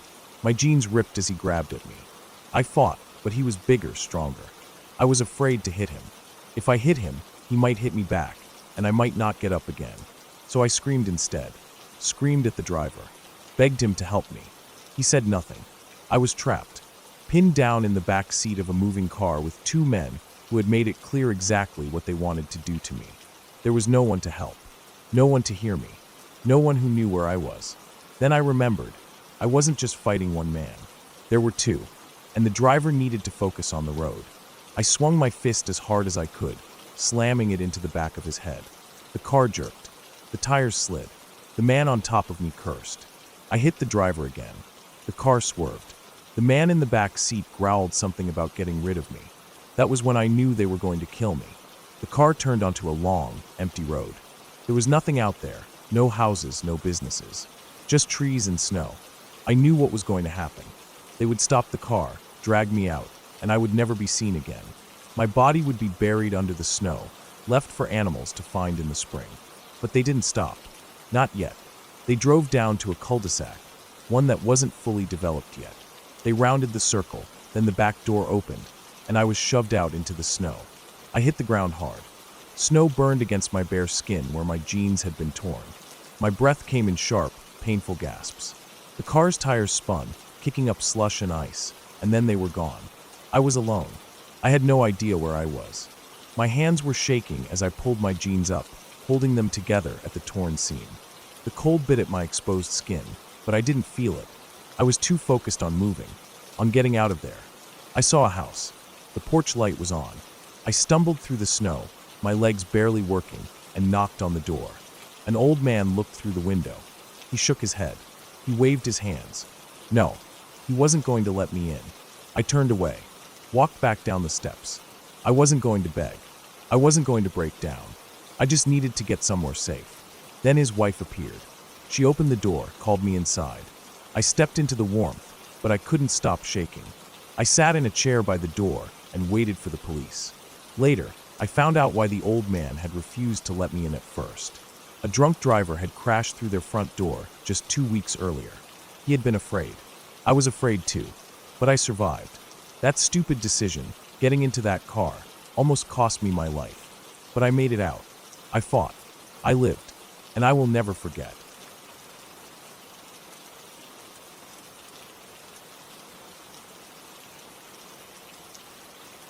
When I was younger, my grandma lived in an old house.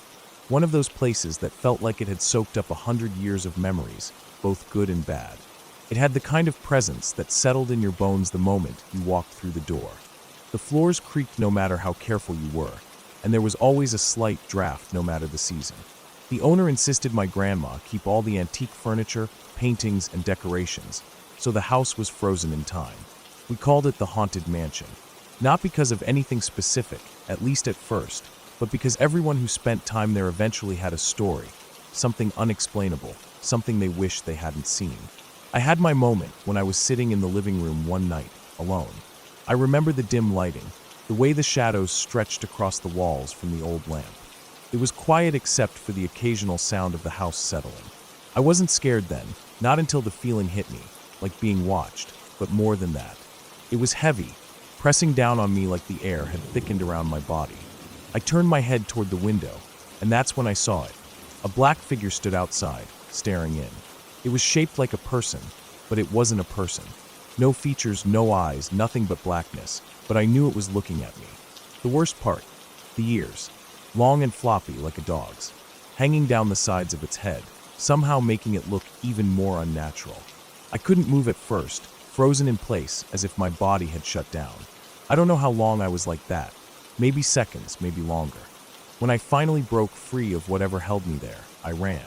I ran straight to my grandma's room where my parents were staying, heart pounding, throat tight with fear. I never looked back. Years passed. I didn't think about that night much after a while. Life moved on. I grew up. My grandma eventually moved out of that house, and it became nothing more than a weird childhood memory, buried under the weight of everything else that came with growing older. Then, nearly a decade later, I found myself walking through town with my girlfriend late one evening. The air was cool, the streets mostly empty. We were just talking, wandering, and I suddenly thought about my grandma's old house. I hadn't been back there since she moved. On a whim, I decided to show her. I told her it was beautiful, old, full of history. I didn't tell her what I had seen. As we approached, it looked the same. Time had touched it, but not much. The porch sagged a little more, the paint was a bit more faded, but it was still standing, holding on to its past. I stood there, looking at it, lost in memories, when I felt my girlfriend's hand clamp onto my arm. Hard. We need to get out of here. There was something in her grip, something urgent. I didn't ask questions. We crossed the street, walked quickly to the McDonald's nearby. The moment we stepped inside, she let go of me, exhaling sharply like she had been holding her breath the whole time. I could see the fear in her eyes. She didn't know what I had seen that night all those years ago. I had never told her. But when she looked at me, voice unsteady, she described exactly what I saw. Something black, something without a face, something with long, floppy ears. She had seen it too, and it had been watching us. I don't know what it was. I don't know if it was just something about that house, something lingering there, tied to the walls, the floors, the history that soaked into every inch of it. But I know we both saw it, and I know that whatever it was, it never left that house.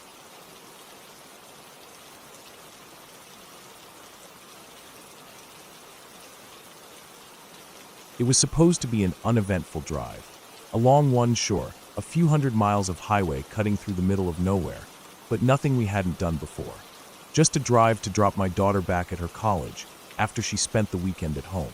Something we'd done countless times, something I thought we'd do countless more. I never imagined that this one trip would change everything. The road was empty, stretching ahead in long, unbroken lines. The trees on either side blurred together into an indistinct mass, the monotony of the scenery only occasionally interrupted by a road sign or a stray mailbox. It was the kind of highway where you could go miles without seeing another car, the kind where the silence pressed in heavy and thick, broken only by the hum of tires against asphalt. I was driving. My daughter was in the passenger seat, scrolling on her phone, the screen casting a faint glow on her face. The radio was playing, something soft and forgettable, more to keep me awake than anything else. The dashboard clock ticked forward, the numbers shifting in a way that felt both fast and slow, the way time always does on long drives. Then nothing. A gap, a hole in my memory, a stretch of time that simply doesn't exist. One moment, we were driving. The next, I was somewhere else. I remember waking up to pain. Not sharp, not at first. A dull, heavy weight settled deep in my bones, in my back, in my skull. Everything was wrong. The world was tilted in a way it shouldn't have been. My body was pressed against something hard and unyielding. My seatbelt bit into my shoulder. My legs felt strange, like they weren't connected to the rest of me. I couldn't process it at first. My mind was sluggish, the details slow to come together. The windshield was shattered, spiderweb cracks running through the glass. The dashboard was warped, the radio silent now. A fine mist of dust hung in the air, tiny particles catching the weak light. My ears were ringing, a high, thin noise that seemed to come from inside my skull. Then I saw her. My daughter was slumped beside me, her head tilted forward, her hair falling over her face. She wasn't moving. Panic cut through the fog in my mind, sharp and blinding. I tried to reach for her, but pain lanced up my spine, freezing me in place. Something was wrong with my back. I didn't know what, didn't have time to think about it. I needed to make sure she was breathing. I called her name. My voice was hoarse, weak, barely more than a whisper. She didn't respond. I tried again, forcing more strength into it. No response. I didn't know how long we were there, trapped in the wreckage, unconscious and bleeding on the side of a road where no one drove. The world outside was empty. The highway stretched into the distance, dark and endless. If no one came by, if no one found us, we would just stay there. Then lights. Headlights cutting through the darkness, the roar of an approaching engine. A door slamming. Footsteps. A voice. I didn't understand the words, only the urgency in them. The world tilted again, shadows moving in and out of focus. A call was made. Sirens in the distance, growing closer. Then the helicopter. I don't remember being lifted out of the truck. I don't remember the ride. I only remember flashes, the bright glare of hospital lights, the cold bite of N4 in my arm, the beeping of machines. They told me later that I had fractured vertebrae. My daughter had a concussion, but otherwise we would recover. We were lucky. That's what they said. Lucky. Then came the bill. $250,000. For the helicopter. The one we never chose, the one we were unconscious for, the one that saved our lives. Insurance refused. Out of network, they said. Not covered. Final decision. I tried to argue. How could we choose? How could we possibly have picked an in-network helicopter when we were unconscious? They didn't care. It wasn't their problem. Our savings were gone. The debt loomed over us, impossible, inescapable. Bankruptcy was an option, but it meant losing the house, losing everything we had built. There were no good choices. Just survival. Just struggling under the weight of a number, so large it felt unreal. People always say the scariest stories are about ghosts, about monsters lurking in the dark. They don't understand. The real horror isn't in the things that hide under your bed. It's in the systems designed to break you. The monsters wear suits, sit behind desks, speak in polite voices as they take everything you have. This was our reality. No escape, no way out. Just debt, stretching ahead for the rest of our lives, a shadow we would never outrun. The accident didn't kill us. The medical system might.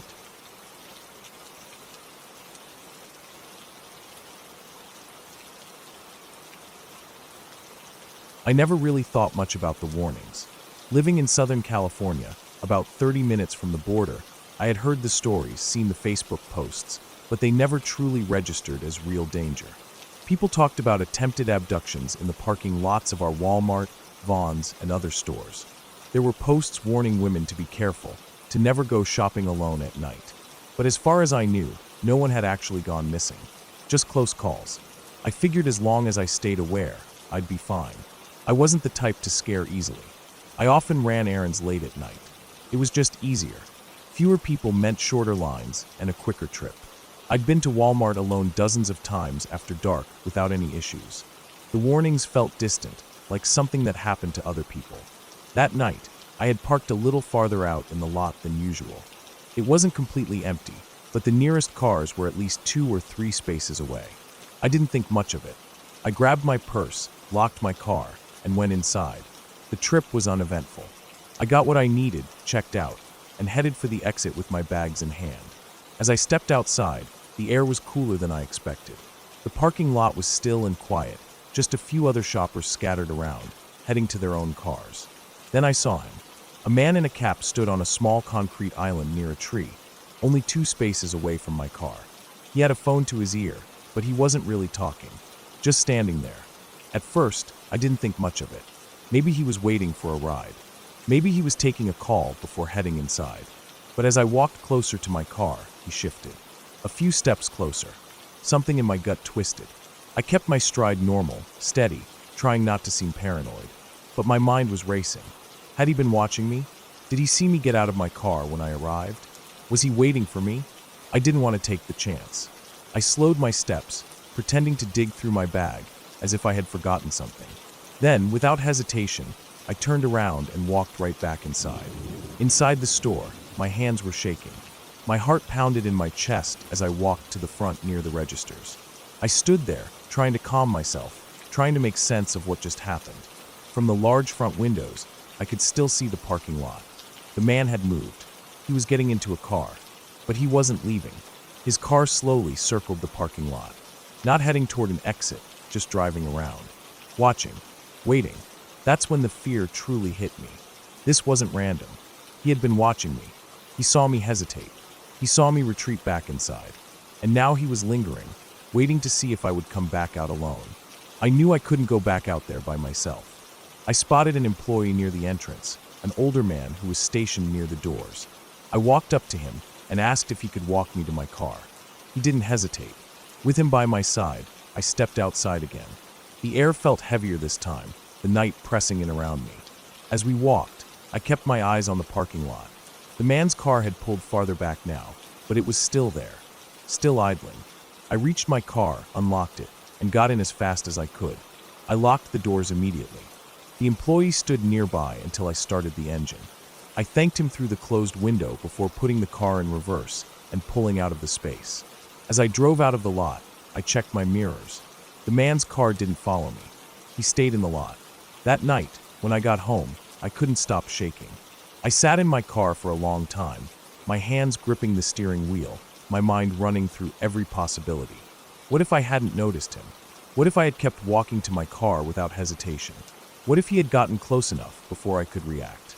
I started looking at posts online. Other women had similar experiences. The same type of man, the same tactics, waiting near cars, standing in the lot, pretending to be on the phone, driving around, never fully leaving.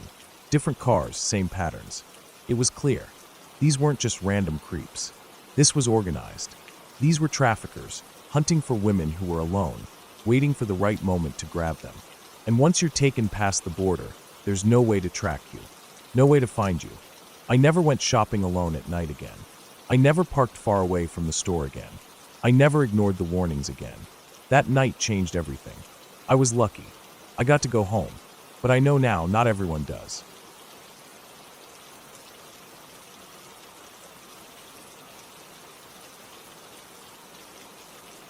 I used to think my house was haunted.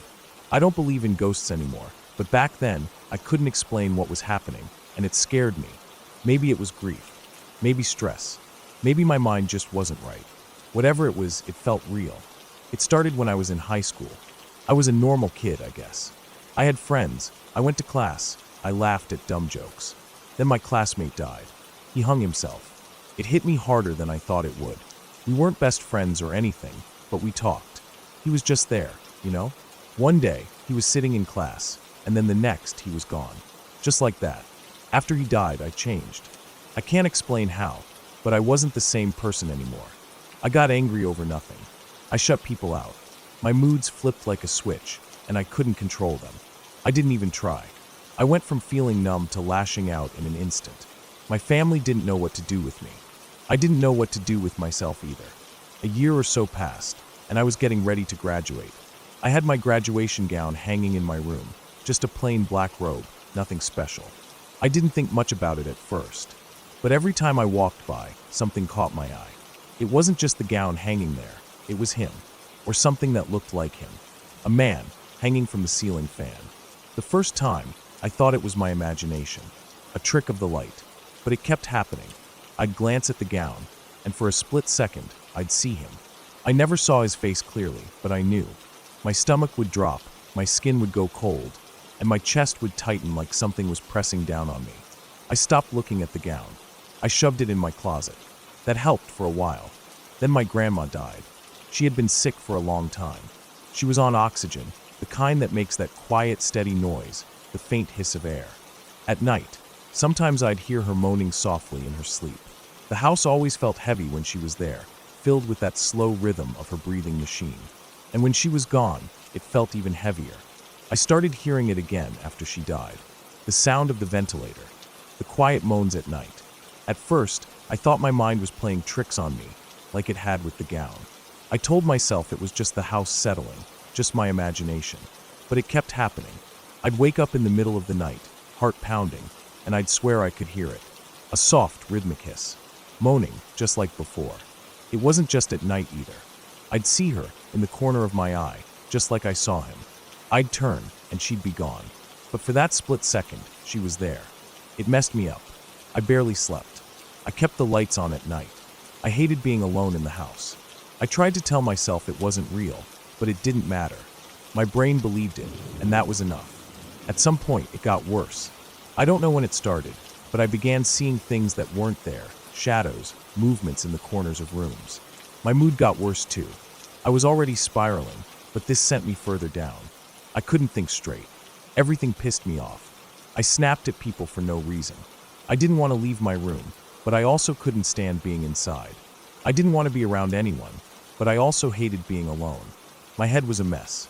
My body felt wired all the time, like something was constantly creeping up behind me, just out of sight. I started questioning myself. Was I going crazy? Was I losing it completely? The worst night was when I woke up to something pressing down on my chest. I couldn't move.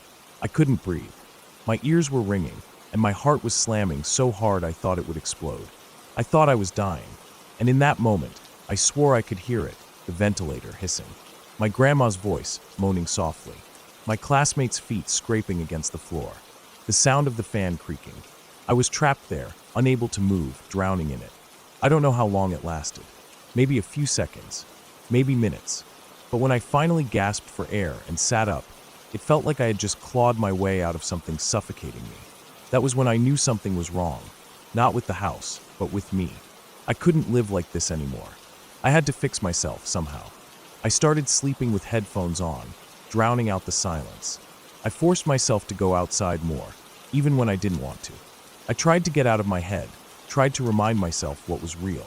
It didn't go away overnight, but slowly it got better. The sounds faded. The shadows stopped creeping up on me. The weight in my chest lifted, little by little. It took time, but eventually, I could walk past my graduation gown without seeing anything. I could sleep at night without hearing the ventilator. Now at 19, I look back at it, and I know it wasn't ghosts. It was me. It was my brain, my grief, my stress, my own mind working against me. I didn't need an exorcism. I needed help. I still don't fully understand what happened, but I know one thing for sure. It wasn't something haunting me. It was something I had to face on my own. And I did.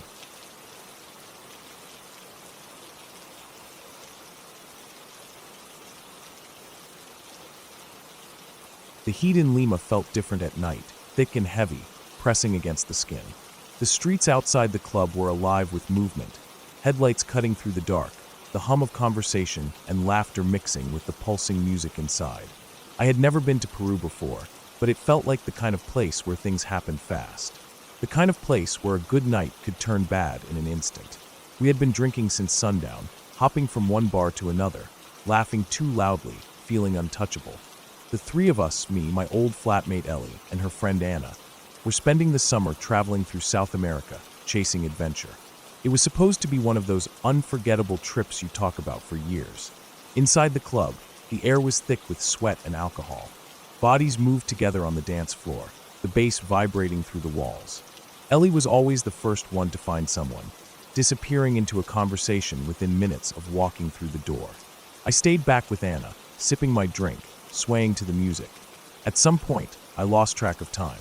The lights blurred, the drinks piled up, and when I finally pulled myself away to use the bathroom, the club was even more packed than before. I shoved my way through, squeezing past people leaning against the walls, past the queue of girls fixing their makeup, into the dimly lit stalls. The moment I stepped out, I knew something was wrong. Ellie was gone. I checked my phone. No messages. The last time I saw her, she was talking to a guy near the bar, one of those smooth-talking travelers you meet in places like this. I assumed she was still there, but when I pushed my way through the crowd, I saw nothing but strangers. The guy was gone, and so was Ellie. I called her. No answer. I called again. Straight to voicemail. Panic crept up my throat. I sent a message. Nothing. Another. Still nothing. By the fourth call, my hands were shaking. I was standing outside the club now, pressing the phone against my ear, heart hammering as the line rang over and over. When she finally picked up, my knees nearly buckled in relief. She sounded breathless, slightly annoyed, like I had interrupted something. In the background, I could hear muffled sounds, maybe a television, maybe music. I was crying before I even realized it, begging her to come back, telling her something felt wrong, telling her I didn't want to be alone in this city, in this club, in the dark. There was a pause, long enough that I thought she would hang up. Then, She said she was coming back. I waited outside the club, arms wrapped around myself, watching the taxis roll past. When she arrived, she looked fine. A little flushed, a little dazed, but fine. She didn't argue when I pulled her into a cab, didn't protest when we went straight back to our hotel. In the morning, everything changed. I woke to Ellie's screams. She was sitting up in bed, hands gripping the sheets, her breath coming in sharp gasps. Her legs wouldn't move. She was clawing at them, sobbing, shaking, but no matter how hard she tried, they wouldn't respond. We rushed to the hospital, shoving through the chaotic streets, the cab ride feeling endless. The doctors moved fast, tests were done, machines beeped.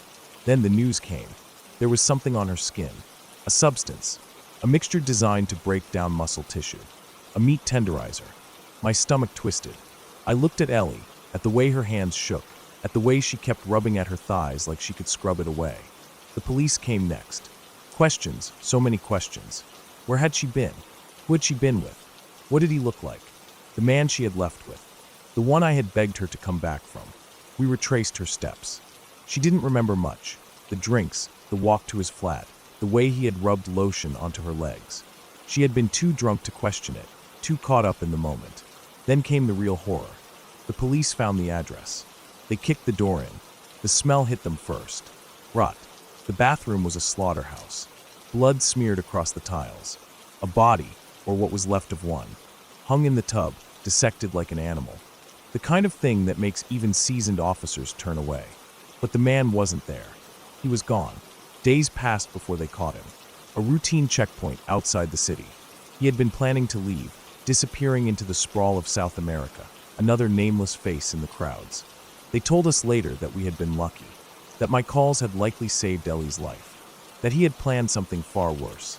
I still think about that night, about what would have happened if Ellie had ignored my calls, if she had fallen asleep in that flat, if the man had decided to go through with whatever he had planned.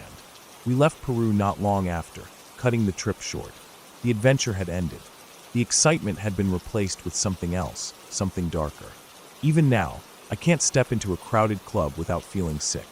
Can't watch someone disappear into the night without wondering if they'll come back. Not everyone gets lucky. Not everyone gets a second chance.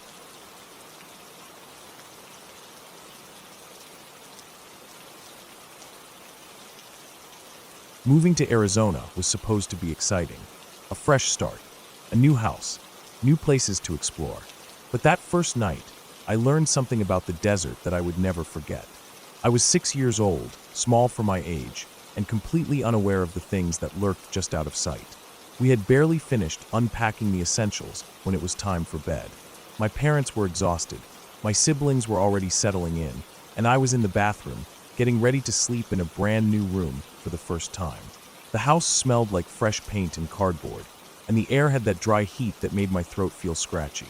The bathroom light buzzed softly, casting a dim glow over the white sink. The faucet was already running, and I reached for the soap, rubbing my hands together, trying to wash away the dust from the day. I turned my head for just a second, eyes scanning the counter for a towel. When I looked back, my stomach dropped. Crawling up from the drain, slow and deliberate, was something I had never seen before. At first, I thought it was a bug, some strange Arizona insect I didn't recognize. It was pale, almost translucent under the bathroom light, and its pincers twitched as it pulled itself free from the drain. The tail arched over its back, and even though I was just a kid, something deep inside me knew without a doubt, that this was bad, really bad. I ran. I don't even remember turning off the faucet. I don't remember the exact second I stopped looking at it. I just remember my feet pounding against the tile floor as I tore out of the bathroom, screaming for my parents. My heart was hammering against my ribs, and I felt like something was chasing me, like it was going to catch up any second and sink those pincers into my skin. When my parents finally came to see what the fuss was about, the scorpion was gone. Just like that. It had disappeared back into the drain, slipping away into the pipes like it had never been there at all. My dad told me later that scorpions do that sometimes, that they hide in dark, cool places and can come up through the plumbing. It didn't make me feel any better. That was the first lesson Arizona taught me. There was no such thing as a truly safe space. That wasn't the only lesson. Later that year, my dad had his own encounter. He told me about it when I was a little older, when I could understand the full weight of what he had seen. It was late at night, and he was driving back from the store. The desert road was empty, just a strip of pavement stretching through an ocean of darkness. The only light came from his headlights, casting long shadows over the cracked asphalt. There was no moon that night, just the faint glow of the stars overhead, barely enough to make out the outline of the cacti on either side of the road. That's when he saw it. At first, it just looked like movement, a shadow shifting across the road, like the wind had stirred up a patch of dust or debris. But as he got closer, he realized it wasn't dust. It wasn't debris. It was alive. The whole road was moving, twisting, undulating like a wave rolling onto the shore. He flicked on his high beams, and the sight made his stomach turn. Tarantulas. Hundreds, no thousands of them, marching in a thick, black river across the road. They moved in eerie synchronization, legs clicking against the pavement, bodies brushing up against each other as they crawled forward in a mindless, relentless migration. There were so many that the road itself seemed to be pulsing, breathing. There was no way around them, no way to turn back. He gripped the wheel, took a deep breath, and drove straight through. The tires crunched over their bodies, the sound muffled but unmistakable. He kept his eyes forward, refusing to look in the rearview mirror, refusing to acknowledge what he was leaving in his wake. The car rattled slightly as it rolled over the thickest parts of the swarm, but he didn't slow down, didn't stop. He just kept driving, heart pounding, hands gripping the wheel so tightly his knuckles went white. When he finally got home, he sat in the driveway for a long time, just breathing, just trying to convince himself that what he had seen was real, that it hadn't been some desert hallucination brought on by exhaustion, but the memory of the sound, of the way the road had shifted and moved like something alive, that was real. Arizona was beautiful in the daylight. It had stunning sunsets, wide open skies, and a kind of rugged charm that made people fall in love with it. But at night, when the sun dipped below the horizon and the desert came alive, it was a different world. A world where things crept up from the drains and skittered across the road in numbers too vast to count. Some places had ghosts. Some places had legends, stories passed down to scare children and keep them from wandering too far. Arizona didn't need ghosts. It had reality, and that was terrifying enough.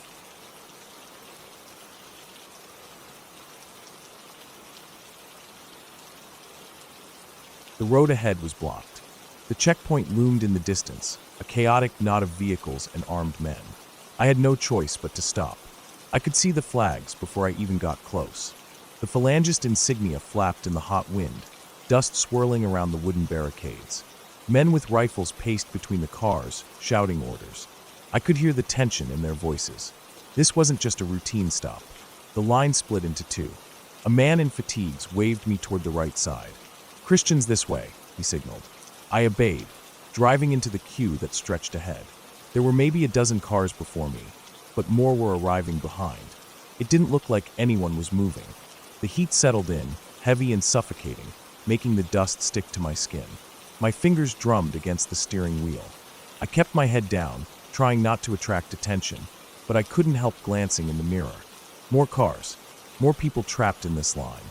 Minutes passed, then more. The sun inched lower, casting long shadows from the armed men moving between the cars. A man in the car ahead of me stepped out, stretching his legs.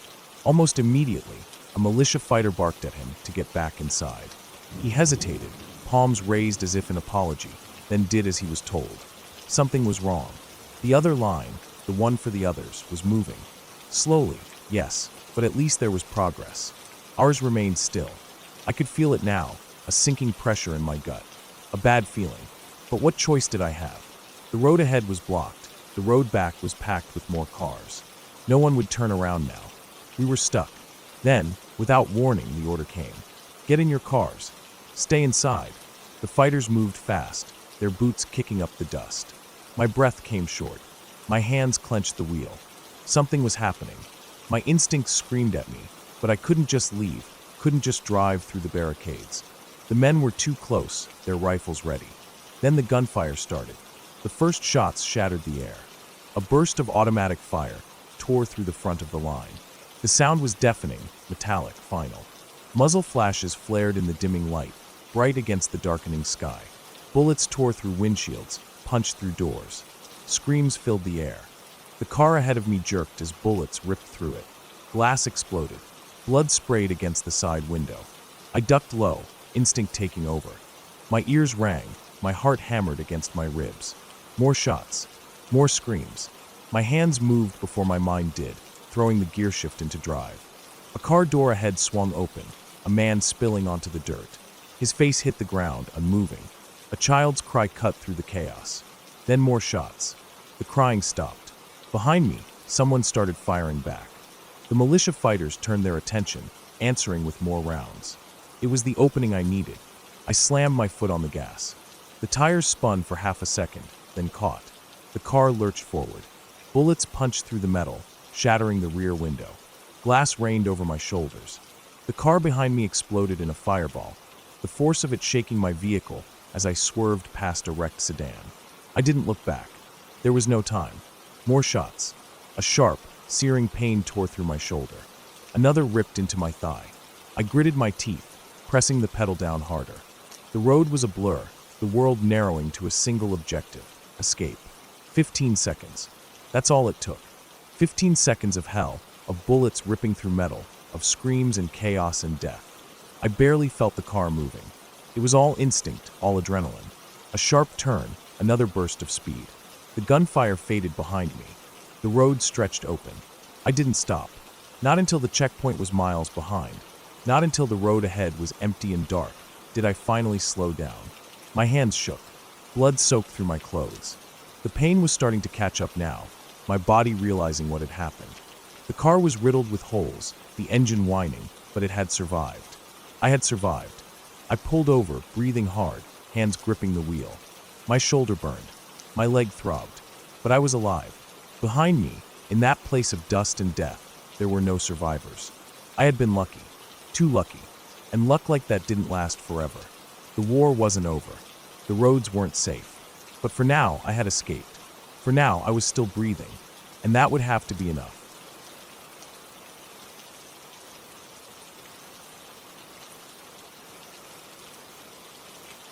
The first time I saw Nathan, I didn't think much of him. He was just another senior, another one of the bad kids who skipped class, smoked behind the school, and got into fights over nothing. There were plenty of guys like him, and I never thought he'd even notice me, much less single me out. I was 14, just finishing up my freshman year. I was quiet, not the type to get in trouble, and mostly kept to myself unless I was with my friends. But that didn't matter to Nathan. He needed someone to hate, and for whatever reason, that someone was me. It happened in the school parking lot after classes let out. I was talking to a couple of guys, nothing important, just bullshitting about the end of the year, summer plans, normal stuff. Nathan was standing a few feet away, leaning against his truck, smoking a cigarette. I wasn't paying attention to him. There was no reason to. But then he walked right up to me, casual-like, and just said it. "You know, I don't like you." I didn't even have time to process it before the way he was looking at me hit me like a brick wall. His eyes were cold, calculating. He wasn't just messing around, trying to start a fight like seniors sometimes did with freshmen. There was something else behind it, something real. Still, I was in high school, and when someone calls you out, you at least have to try and stand up for yourself. I asked him why, expecting some dumb excuse. Maybe I looked at him wrong. Maybe he thought I was talking shit. But his answer was worse than anything I could have imagined. "I don't like you because I need someone to hate. Because I want to kill you and see your insides. And your hair. I don't like your fucking red curly hair, you little bitch." I froze. The way he said it, so calm, so sure, I knew he meant it. This wasn't some tough guy act. This was something else, something worse. I had never been in a situation like this before. People fought, sure, but no one just walked up and said something like that. I could barely move. All I knew was that I needed to get away from him, and fast. I went straight home and told my parents. My dad didn't take me seriously. He told me I was being dramatic, that I just needed to stand up for myself, maybe even fight him if it came down to it. I tried explaining that this wasn't a normal high school fight. This guy wasn't looking to rough me up in front of a crowd to prove a point. He was dangerous, but my dad just scoffed. He thought I was exaggerating. I did my best to avoid Nathan after that. I didn't look at him, didn't go anywhere near him, but it didn't matter. He found me anyway. A few days later, I was walking through the parking lot again, trying to keep my head down, when suddenly, he was right there beside me. I hadn't even seen him coming. He told me he wanted to talk, that he wanted to apologize, that I should come to his truck with him. I wasn't stupid. I said no. He got insistent. The way he was talking, I could tell he was trying to play it cool, like he wasn't forcing me, but there was an edge to it. Like if I didn't go, something bad would happen. My heart was racing. Then, out of nowhere, another upperclassman walked up, interrupting the whole thing. I didn't stick around to see what would happen next. I took off for the bus. Normally, I walked home. It wasn't far, maybe 15 minutes. But not that day. Not for the rest of the week. A friend told me later that Nathan had been asking around about me, where I lived, how I usually got home, that kind of stuff. I told my parents again. My dad got frustrated, decided I needed to learn how to fight. He still didn't get it. This wasn't about fighting. This was about survival. That was on a Thursday. The following Monday, I opened the newspaper and saw his name. A full-page article. Nathan had raped a woman, beaten her nearly to death, then shot her and stole her gun. I felt sick. I could barely process what I was reading. I pointed to the paper, showed my dad, told him that was the guy. The same one he thought I was overreacting about. The same one he told me to just fight. He didn't say much after that. He didn't have to. Nathan was arrested a few days later. I never saw him again after that. But I still think about him. I think about how easily that could have been me. How close I came to something I might not have walked away from. And I think about how sometimes, when people tell you who they are, you need to believe them. Because if you don't, it might be too late.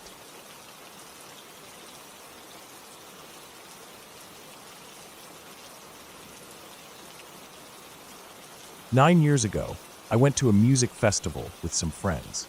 It wasn't one of those big, famous ones, just a small, shitty festival with a bunch of local and lesser-known bands. The kind of place where people mostly came to get wasted, rather than for the music. It was held in some random town, nothing special, just a few stages, food stands, and an ocean of tents pitched in a giant field. The atmosphere was chaotic, drunken people stumbling everywhere, loud music blasting from different directions, and trash littered all over the ground. It smelled like a mix of beer, sweat, and whatever cheap food people were throwing up behind the portable toilets. By the time the second day rolled around, Saturday night, we were exhausted. My group consisted of me, my best mate, and two girls we were friends with. We had rented a small flat in town instead of camping out with the rest of the festival goers, which in hindsight was a good call. I remember the walk back vividly. It was around 4 or 5 in the morning, that strange time where it's technically dawn, but the sky is still gray, and the streetlights are flickering off. The air was cold, damp from the dew, and the streets were eerily empty except for a few other festival goers making their way home. We were tired, half drunk, and just focused on getting back to the flat to pass out. The next morning, we woke up late. The festival schedule didn't really matter to us. We'd just go when we felt like it. But when we stepped outside, something was different. The streets were lined with police cars. Officers were everywhere, patrolling, talking to people, checking IDs. It was a complete shift from the last 2 days. Before, the only cops around were just making sure people weren't dying from alcohol poisoning or overdosing in a ditch. But now they were serious. We were stopped twice within the first hour of walking around. They weren't just asking casual questions, they wanted details. Where we were, what time we got home, if we saw anything suspicious. They were looking for someone. At first, we didn't know what had happened. People were whispering about it, but nobody had the full story. It wasn't until later that day that we finally learned the truth. A woman had been murdered the night before. She had been at the festival, just like us. She came with her husband and friends, enjoying the night like everyone else. But at some point, she felt sick and decided to leave early. Alone. Maybe she thought the walk back would be safe. It wasn't that far, and there were plenty of other festival goers making their way home around that time. But somewhere along the way, someone grabbed her. She never made it back. Her body was found the next morning, dumped in a drainage channel about 200 to 500 meters from the road we had taken to get home. Naked, bruised, choked to death. But there were no signs of sexual assault, just pure, senseless violence. Someone had beaten her to a pulp, strangled her, and thrown her away like garbage. She had drowned in that filthy water, alone in the dark. That realization hit like a ton of bricks. We had walked that same road not long after she had been murdered. The timeline was terrifying. If we had left just an hour or two earlier, we might have seen something. Or worse, we might have been the ones in danger. The thought of her walking that road alone, completely unaware that her killer was waiting for her, sent shivers down my spine. The festival kept going, but it felt different. People were still partying, but there was a tension in the air. The carefree atmosphere was gone, replaced by hushed conversations and glances over shoulders. The police presence didn't let up. Every time I saw an officer, I wondered if they were any closer to finding the person who did it. But days passed, and the festival ended. The crowd thinned, and eventually we packed up and left. And as far as I know, they never found him. That murder changed the way I saw things. Before that, I never really thought about the dangers of walking home alone. It was just something people did. But after that night, I couldn't shake the thought of how easy it had been for that guy to do what he did. She wasn't in the middle of nowhere. She was near a festival, with thousands of people nearby. And yet, nobody saw anything. Nobody heard her scream. It happened in a place where we had walked just hours later, completely unaware that death had been there before us. Since then, I've made sure that no female friends of mine ever go home alone. If we're out drinking, they get a cab, an Uber, or someone walks with them. No exceptions. People like to think bad things only happen in dark alleys, in places that feel dangerous. But that's not true. This happened on a regular road, near a festival full of people. It happened when she was just walking home. That night, someone was watching, waiting for her to be alone. And once she was, that was it. No warning, no second chances. I think about her sometimes. I don't know her name, what she looked like, or who she was. But I know she was there, at that festival, just like me. I know she thought she was just going home. And I know she never made it. That's enough to remind me that you're never as safe as you think you are.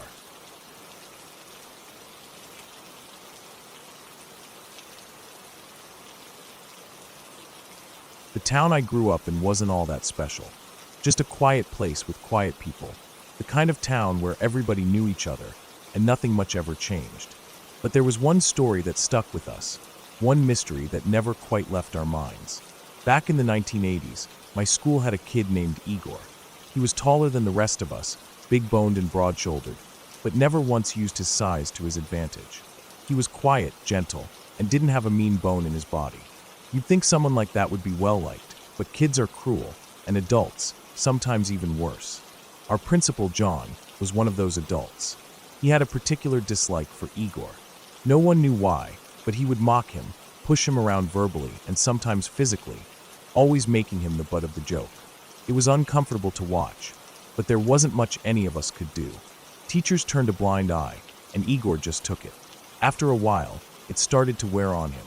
He stopped showing up to school some days, and when he did, his shoulders slumped more, his head hung lower. He looked tired, like the weight of it all was pressing him down. Then came the canoe trip. Every year, the school organized a trip to the lake, where we'd spend a few days canoeing, camping, and learning about the outdoors. It was a tradition, something everyone looked forward to. The trip counselor, a man named Mr. Caldwell, had seen what was happening between Igor and Principal John. He thought maybe getting them together outside of school, in a different environment, might ease some of the tension. So he invited the principal to join us that year, hoping it might force some kind of reconciliation. The first part of the trip was normal. We paddled for a couple of hours, found a good spot, and set up camp.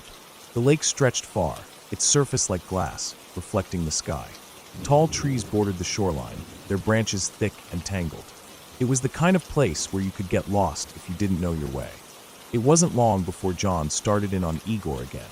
This time, it wasn't just words. He shoved him a little, just enough to make him stumble. We all saw it. Mr. Caldwell had had enough. He decided to put the two of them in a tent together for the night, forcing them to work things out. It wasn't exactly a punishment, more like an attempt at forced peace. They didn't argue. They didn't protest. They just went. An hour later, without telling anyone, the two of them got into a canoe and pushed off into the water. We watched them go, but no one stopped them. Maybe we thought they were finally going to talk things out. Maybe we just didn't care. Either way, they never came back. Morning came, and their tent was still empty. The sun rose higher, and still no sign of them. By midday, Mr. Caldwell made the call to pack up camp and head back early. He needed to contact the authorities. A search began.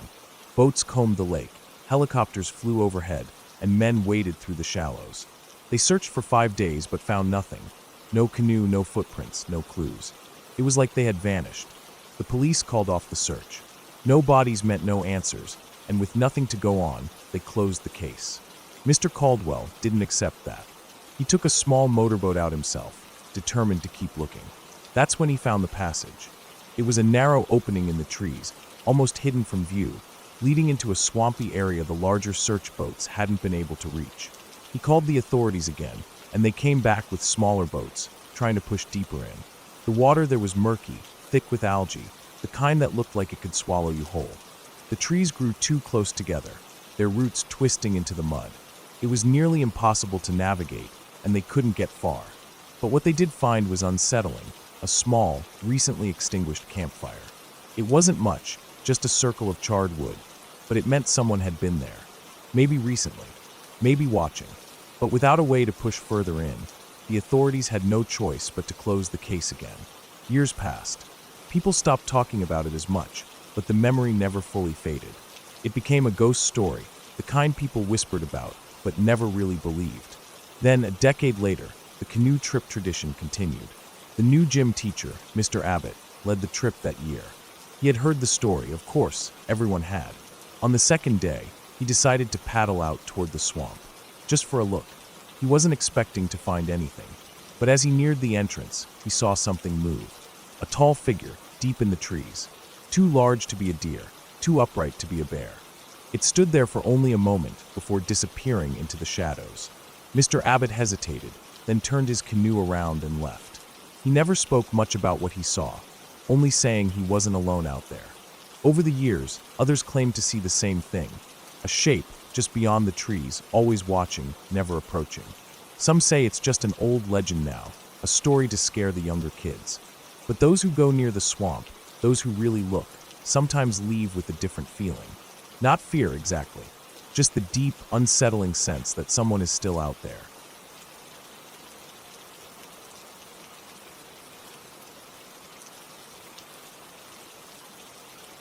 My brother had always been the strong one.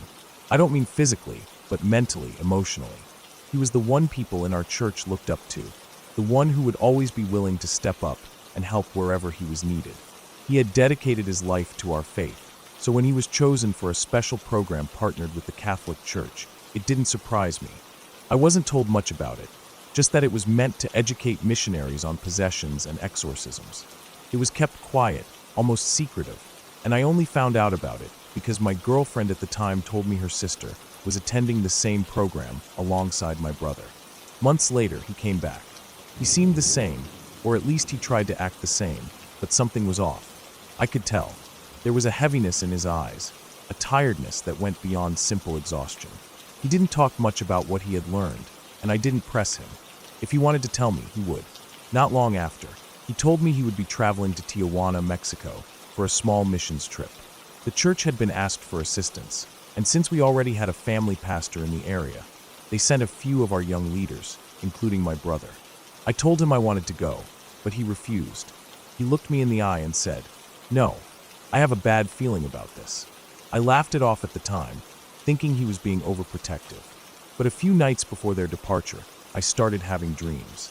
Vivid, unsettling dreams about him getting into trouble over there. I told him, but he just shook his head and told me he'd be fine. I wanted to believe him. The group left, and I tried to go about my normal routine, but I couldn't shake the feeling that something was wrong. Then, just 3 days later, they were back. They had been scheduled to stay for a week, but instead, they boarded a plane and bought one-way tickets home that third day. No one explained why. No one talked about what had happened. It wasn't until my girlfriend's sister spoke up that I started to piece together the truth. The first night, there were reports of strange occurrences, demonic activity, she called it. Beds lifting off the ground, spirits appearing in the middle of the road, only to vanish when a car passed through them. Women getting struck by trucks, only to stand up and walk away as if nothing had happened. Doors slamming open and shut on their own. They couldn't sleep. Every night, the doorknob to the house they were staying in would jiggle as if someone was trying to get inside. My brother would stay by the door, flashlight in hand, watching, waiting. He'd check the window, but there was never anyone there. On the second day, while visiting locals, they met a young girl who was possessed. Despite never having left Mexico, she spoke perfect English. She knew their names before they introduced themselves. She knew who was afraid of her. They had fasted before coming, so they were prepared, and when they prayed over her, the spirit left her quickly. When she regained consciousness, she told them that local witches had been targeting their small sector. That night, they were driving back to their house when a figure appeared in the middle of the road. They swerved, lost control, and spun out. My brother jumped out with a flashlight and searched the area, convinced they had hit someone. But there was no body, no blood, not even an animal, just empty road. He yelled for everyone to get back in the truck and drive home. He said it was a warning. When they arrived, the dogs in the neighborhood began barking all at once, a sound that sent chills through them. As soon as they stepped inside, the doorknobs began rattling again. The doors slammed on their own. They prayed, but the atmosphere remained heavy. That night, every single one of their parents called the main pastor, demanding their children return home immediately. Every single one of them had had the same dream. Something terrible was happening, and their kids needed to leave. Even my father, an agnostic who never cared much for the church, had a nightmare that made him argue with my mother about letting my brother go in the first place. The next morning, they packed their bags and left. No discussion, no hesitation. They got to the airport and flew home. After that, everything changed. My brother resigned from his leadership role at the church. So did the others who went with him. He never spoke about the trip again, not in detail. When I asked, he just shook his head and said he had seen things that he couldn't deny, things that made him believe in God even more, but also made him question everything else. The church never acknowledged what happened. They never explained why the missionaries came home early, or why we stopped sending people to Mexico. It was as if the entire ordeal had been erased, covered up. No one spoke about it. Even now, years later, I think about it often. I think about how the church hid the truth. I think about my brother, who was once so devoted and now refuses to step inside a church. And I think about that feeling I had before he left, the dreams, the unease. Maybe it was a warning. Maybe it was something else. But whatever happened in Tijuana changed him forever. And I'll never know the full story.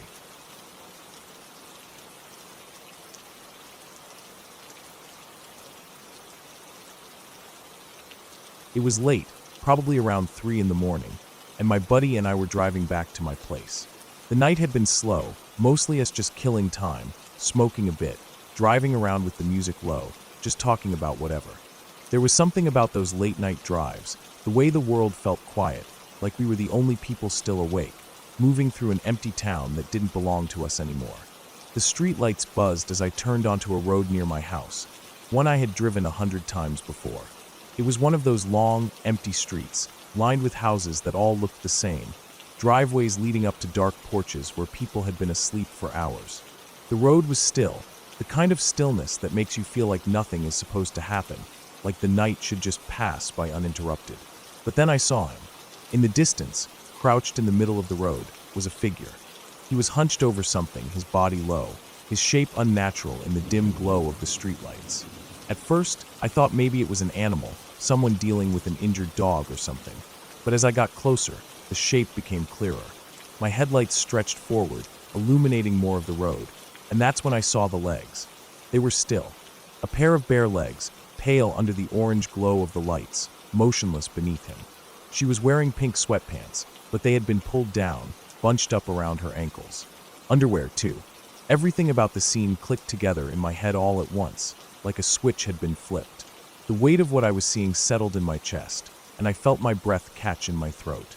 The guy turned his head suddenly, catching sight of my approaching headlights. For a second, he was frozen, his face barely visible in the dark, and then he moved. He sprang up and bolted, disappearing between two houses, vanishing into the shadows like he had never been there. It happened so fast, his figure just melting away, leaving behind only what he had been doing. I pulled up next to the girl and stopped the car. She was sobbing, her body curled up on the pavement. She was shaking, and her breath came out in uneven gasps, almost like she couldn't control it. The sight of her, half-dressed and exposed in the middle of the street, made my stomach twist. She wasn't just crying. She was lost, completely detached from everything around her. She looked drunk, way too drunk, like she couldn't even comprehend what was happening. I felt helpless. My friend and I both did. We kept asking her if she was okay, but she just screamed loud, incoherent sounds that had no meaning. It was pure distress, and nothing we said seemed to reach her. That's when the reality of my situation started to hit me. My phone was dead. My friend didn't have one either. He was in between plans, waiting to get a new one. And in the back of my car was a half-pound of weed, the scent of it still thick in the air from earlier. We had been smoking. If the cops came, if they searched my car, it wouldn't just be a slap on the wrist. I didn't know what to do. I wanted to help her, but I also knew that staying there was risky. The wrong person showing up, a neighbor looking outside, and suddenly I'm the guy parked next to a half-naked girl in the middle of the street. My mind was racing, trying to figure out what the right thing to do was. I made a decision. I told her we were going to get help, and then I drove off. I remember looking in the rearview mirror, seeing her still lying there, her legs curled up, her body shaking.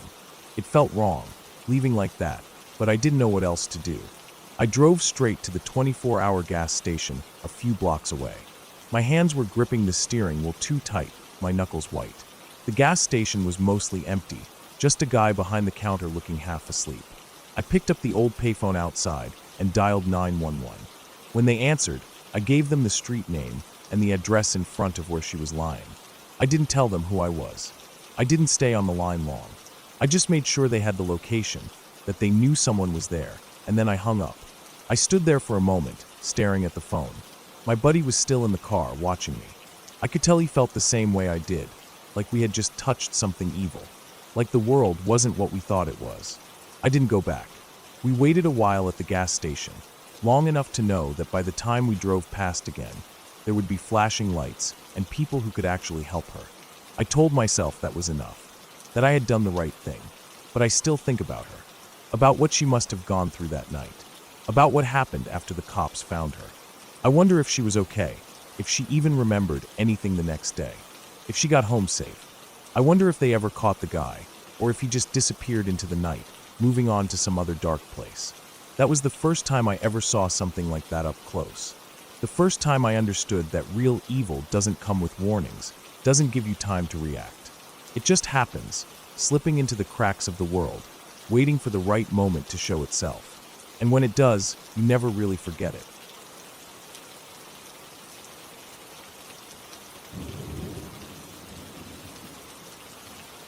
I don't remember much from when I was 4. Memories from that age are mostly just flashes, like little pieces of a puzzle I never got to finish. But there is one moment that has always stayed in my head, one that never faded no matter how much time passed. It was the night my mother was giving me a bath. I remember the sound of water running, the warmth of the steam filling the bathroom, and the way my mother hummed softly as she got everything ready. I was sitting on the closed toilet lid, waiting for the tub to fill, swinging my legs back and forth. She opened the press to grab a towel, and something fell to the floor. I remember the clattering sound as they hit the tile, tiny plastic cylinders scattering near my feet. I didn't know what they were at the time, but I do now. Syringes. My mother froze, staring down at them like they were something alive, something dangerous. She quickly gathered them up, stuffing them into a plastic bag with shaking hands. I remember her face, the way her expression changed. She looked afraid, but she didn't say anything to me about it. I know now that my father was using. That was the moment my mother realized the full truth, that it wasn't just drinking or something casual. He was addicted, and she knew that meant danger. A month later, he threatened to take me away. My mother never told me the details at the time, but I remember how tense things were. I remember her crying sometimes when she thought I wasn't looking. My father told her he would take me to France, that she would never see me again. I didn't understand what that meant at the time, but I could feel the weight of it. It was in the way my mother started acting differently, the way she held me tighter at night, the way she always seemed to be watching the door. When she finally got the courage to leave him, she tried to make it easy for me. She just said he was gone to work. I didn't question it much. I was used to him coming and going, sometimes disappearing for days at a time. But something was different this time. He didn't come back. I asked about him a few times, but my mother always kept her answers vague. I was too young to understand, but part of me could sense that something had changed. 5 years passed. Life had settled into something normal, or at least as normal as it could be. My mother and I had a routine, a quiet life. It wasn't perfect, but it was safe, or so we thought. The night he came back is something I'll never forget. It was late, and I was in my room when I heard the noise. A loud thud, then another. The sound of something heavy slamming against the door. My mother ran to the hallway, and I followed her, fear curling in my stomach. The door rattled with each kick, the wood creaking under the force. I could hear his voice outside, yelling something, but I couldn't make out the words. The door was going to break. I could feel it. My mother hesitated for a second, then took a deep breath and unlocked it. The second it swung open, he was on her. His hands went straight to her throat, pushing her back against the wall. Her face turned red, her hands clawing at his arms, struggling to break free. I remember the sound of her choking, the way her feet barely touched the ground. I don't know what came over me in that moment, but I ran. I ran to where I knew she kept it. The Glock. My father's gun. He owned it, but my mother had taken it from him when she left. I grabbed it with both hands, my fingers barely strong enough to hold it steady. I pointed it at him, my hands shaking so badly I thought I would drop it. He stopped. He looked at me, really looked at me, and I saw something change in his face. He knew it was real. He knew I wasn't bluffing. And then he ran. My mother slammed the door shut, locking it behind him. She was breathing hard, clutching her throat. I stood there frozen, still holding the gun. My heart was beating so fast I thought it might explode. I was shocked when I heard how little time he got. 6 months. That was all. 6 months for breaking into our home, for attacking my mother, for everything he had done. It wasn't enough. It never would be. But life went on. My mother moved forward. She found someone new, someone good. A man who treated her with kindness, who made her feel safe. And I was happy for her. I was proud of her. She had done what she needed to do, and she had built a better life for us. I still think about my father sometimes. I know the kind of person he is now. I know he still does drugs, that he relies on some green liquid from the chemist to keep himself from getting sick. I know he tells people that my mother took me from him, that he acts like he was the victim. But I know the truth, and I will never let myself forget it.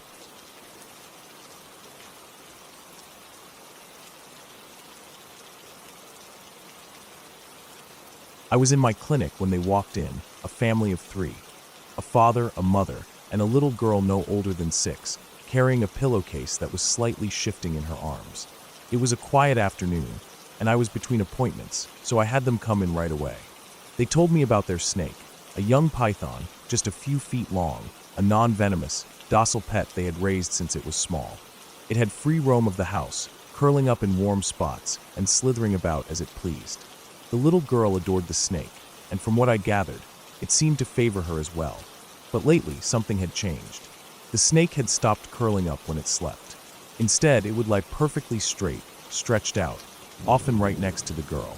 They noticed this odd behavior over the past week, and it was enough to make them wonder if something was wrong. At first glance, the python seemed fine. Its scales were smooth and healthy, its eyes clear, and its movements normal. I checked for any signs of illness, dehydration, mites, infections, injuries. There was nothing wrong with it that I could see. It was eating normally, too, which ruled out a lot of potential health concerns. Still, something about the way they described its behavior left me unsettled. I had a contact who specialized in reptiles, a man with years of experience handling and studying them. When I described what the family told me, he was silent for a moment before telling me, very clearly, that they needed to get the snake out of their house immediately. The reason was chilling. The snake wasn't just sleeping in a straight line. It was measuring itself against the girl, trying to determine if it was large enough to eat her. The moment I hung up the phone, I looked at the little girl sitting on the examination table, swinging her legs as she cradled the snake. She had no idea of the danger she had been in, and neither did her parents. I explained the situation to them carefully. The mother covered her mouth, her eyes wide with horror. The father stiffened, processing the information. I told them they needed to remove the snake from their home immediately and take it to a proper reptile facility where it could be housed safely. Keeping a snake as a free-roaming pet was already a risk, but this was beyond that. This was an animal acting on instinct, sizing up its prey.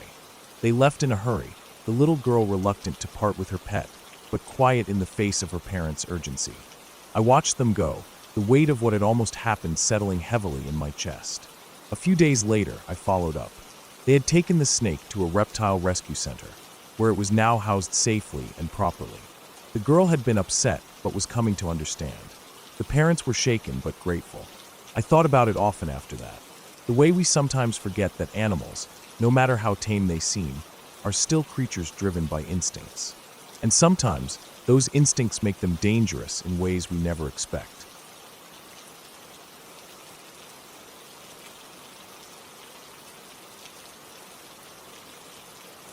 I didn't always believe in things like this. If you had asked me years ago, I would have laughed it off as nonsense.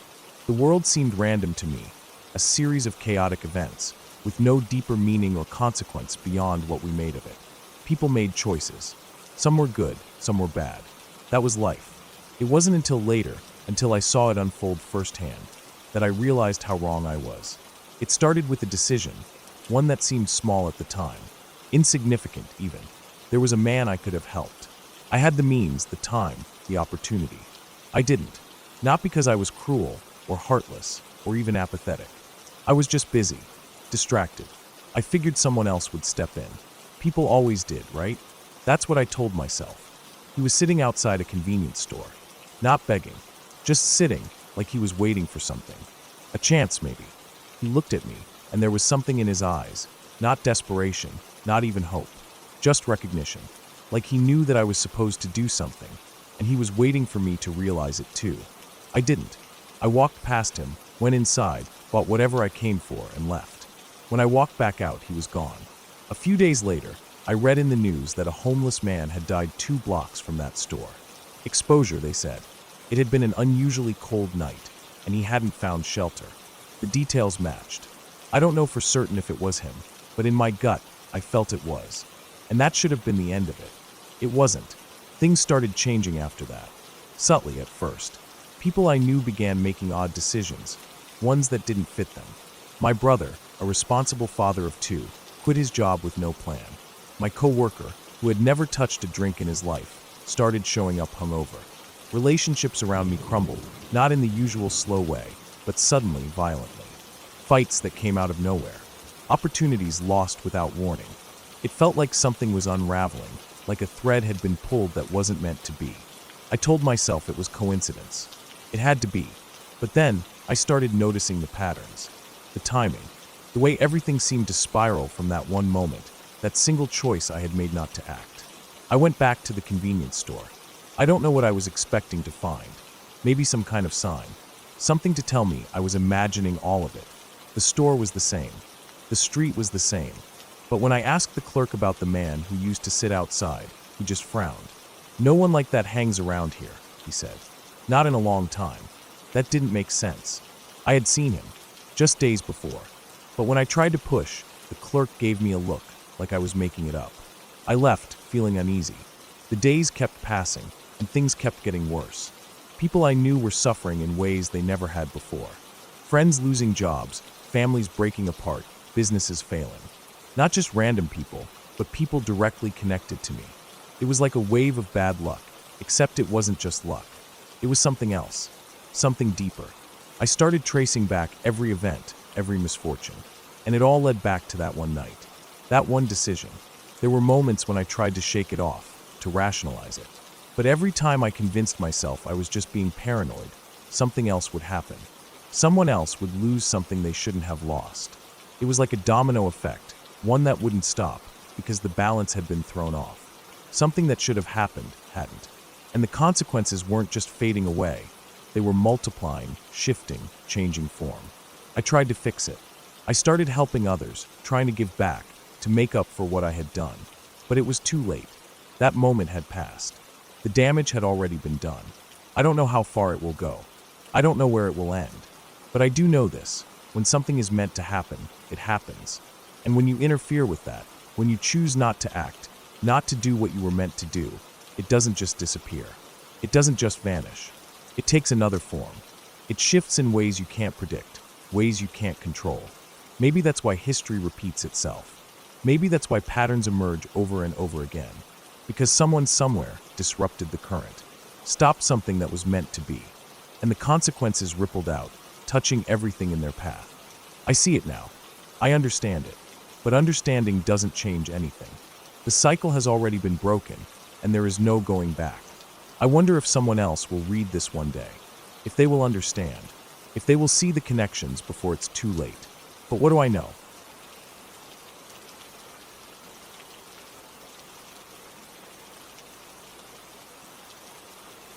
I remember that day with a kind of sharpness that feels almost unnatural, like my brain knew from the start that it had to capture every single detail, every noise, every breath, every moment of absolute terror. It wasn't the first time my girlfriend and I had spent time at the river, but it would be the last time we ever saw that place as something peaceful. She was 18, pregnant, and I was 19. We were just kids. I realize that now. Too young to fully grasp how dangerous the world could be. Too naive to think that something this insane could happen in the middle of nowhere, with no warning, no build-up, just pure chaos dropping into our lives like a bomb. The river wasn't deep, just a shallow, slow-moving stretch of water that wound through the valley, carving a path through rock and trees. We had found a good spot, smooth stones beneath us, sun beating down, the sounds of the water and the occasional bird making it feel like we were in our own world. My girlfriend sat on the edge of the riverbank, her legs stretched out, hands resting on her stomach. I stood nearby, watching the water move. Then the yelling started. At first, I thought it was an animal, some kind of wounded thing making a noise that wasn't quite human. But then I turned and looked across the river, up the steep, rocky side of the mountain that towered over the opposite bank. That's when I saw him, a man stumbling, crashing his way down the cliffside. He was tall, lean but muscular, moving like he was being controlled by something that wasn't his own mind. His body slammed against the rocks, but he didn't stop. He would hit the ground, get back up, keep going. Every time he hit something, he screamed, a sound so raw and desperate it made my skin crawl. I froze. I had never seen anyone move like that. My girlfriend sat up, alarmed, asking what was wrong. I didn't answer her because I didn't have words for what I was seeing.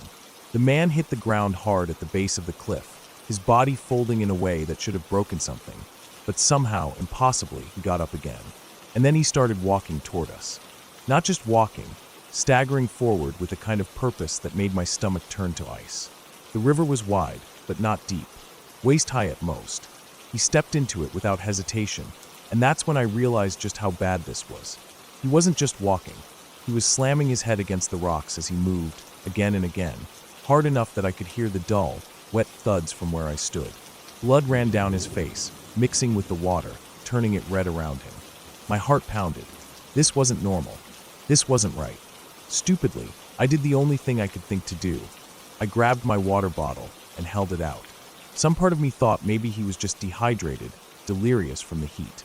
Maybe this was a medical emergency, and I was about to save someone's life. He reached out, took it, unscrewed the cap, took a small sip. Then he threw it into the river. Before I could react, he was on me. His arms locked around me in a death grip, pulling me into him with a force I didn't think was possible. I was 5'6", maybe 125 pounds soaking wet. He was at least 6 feet, probably closer to 180. It was like being caught in a steel trap. I couldn't breathe. My ribs screamed. My lungs refused to expand. Then came the screaming. Help me. Not a plea, not a request. It was a demand, a raw, desperate wail blasted directly into my ear. He wasn't asking for help. He was pouring his madness into me, like he needed me to feel what he was feeling. I struggled, but it was useless. His grip only tightened, his entire body crushing mine against him. We fell to the ground, the rocks digging into my back, but all I could focus on was the unbearable pressure of his arms squeezing the life out of me. A survival instinct I didn't know I had kicked in. I forced my arm free and did the only thing I could. I slammed my fist into his face as hard as I could. I felt the impact, felt the cartilage break beneath my knuckles. He let go immediately. I scrambled backward, gasping for air. He stumbled, blood running freely down his face, dripping from his chin into the river. But the worst part wasn't the blood. The worst part was his eyes. They were empty, unfocused, blind. He pawed at the air, turning in circles, trying to find me, but his body was betraying him. His balance was off, his movements uncoordinated, like he was trapped in some nightmare that only he could see. I didn't wait to see what would happen next. I grabbed my girlfriend's hand, and we ran. We didn't stop until we reached the car. We drove as fast as we could, gravel kicking up behind us, my hands shaking so bad I could barely keep the wheel steady. We drove for miles, through twisting roads and empty stretches of land, until we finally reached the nearest police station. We burst inside, breathless, panicked, trying to explain what had just happened. They listened, but their faces told me they had already heard worse. One officer nodded, and told us to sit down. They had been looking for him. PCP and mushrooms, they said. The kind of mix that turned people into something barely human. By the time they found him, it was already over.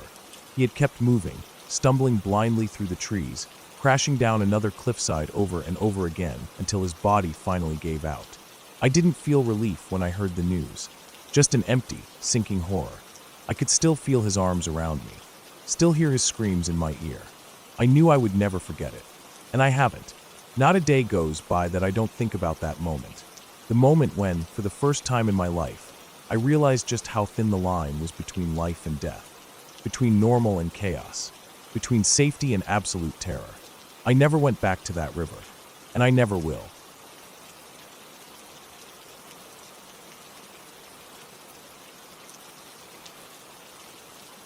I was 9 years old when I saw the documentary about the 1992 Jack in the Box E. coli outbreak. It wasn't something I was supposed to see, not really. It was just another night at home, and I had been flipping through channels, looking for cartoons or something to pass the time. Instead, I landed on a program talking about food poisoning, something I had heard of before but never really thought about. The longer I watched, the more I realized that this wasn't just some random food issue. This was something terrifying. They showed the numbers first. 73 Jack in the Box restaurants, 178 victims, 4 dead. But the numbers weren't what scared me. It was the faces, the kids, the parents sitting in hospital rooms. The way doctors explained what had happened inside those tiny bodies. Brain damage, kidney failure. The youngest victim, only 17 months old. I sat there frozen, staring at the screen as they showed the child's parents, looking broken and exhausted. They had worked at Jack in the Box. They had a feeling their son might have been exposed to E. coli, but they didn't say anything when they dropped him off at daycare. They were afraid he'd be sent home. It all came down to one thing. The burgers hadn't been cooked long enough. That was it. Not some rare, freak accident. Just employees rushing food, ignoring safety laws they knew existed. The restaurant had been told about the dangers, but they had bigger things to worry about: demand, money, speed. They knew, and they did nothing. I remember lying awake in bed that night, staring at the ceiling, thinking about those kids. Kids like me. I had eaten burgers before, plenty of them. Sometimes they were pink in the middle. My parents never thought twice about it. I had never thought twice about it. But now all I could picture was bacteria, invisible and waiting, moving through my body. I wondered if I had ever been close to getting sick. If I had ever been just a little bit unlucky. After that, I started watching my food more closely. I wasn't old enough to cook for myself, but every time we went out to eat, I felt a weight in my stomach. I couldn't trust restaurants anymore. Not completely. The employees at Jack in the Box hadn't cared, so who was to say these employees cared? Who was to say anyone cared? The first time I really panicked was a few months later. We were at a diner, a little hole-in-the-wall place my parents liked. I ordered a burger without thinking, just like I always did. When the plate came, I hesitated. The meat looked fine on the outside, but the first bite told me otherwise. It was soft. Too soft. I swallowed, but my hands were shaking. I tore the bun open, peeled back the patty, and there it was, pink in the middle. I didn't say anything at first. I just sat there, staring at it. I tried to tell myself it was fine, that one bite wouldn't hurt me. But then I saw that little boy's face in my head, the way his parents had looked on the documentary, the way the doctors had described what happened to him. I felt my throat tighten, my stomach clenched. I could already feel the sickness spreading, even though I knew it wasn't instant. It could take days, even a week, before symptoms showed up. But my brain didn't care. It was happening now. I shoved the plate away. My mom asked what was wrong, and I mumbled something about not being hungry. I sat there, stomach twisted in knots, while the rest of my family ate. That night, I lay in bed waiting. Every little stomach cramp felt like the beginning. Every gurgle was the start of something horrible. I wanted to throw up, but I knew it wouldn't help. If the bacteria was inside me, it was already too late.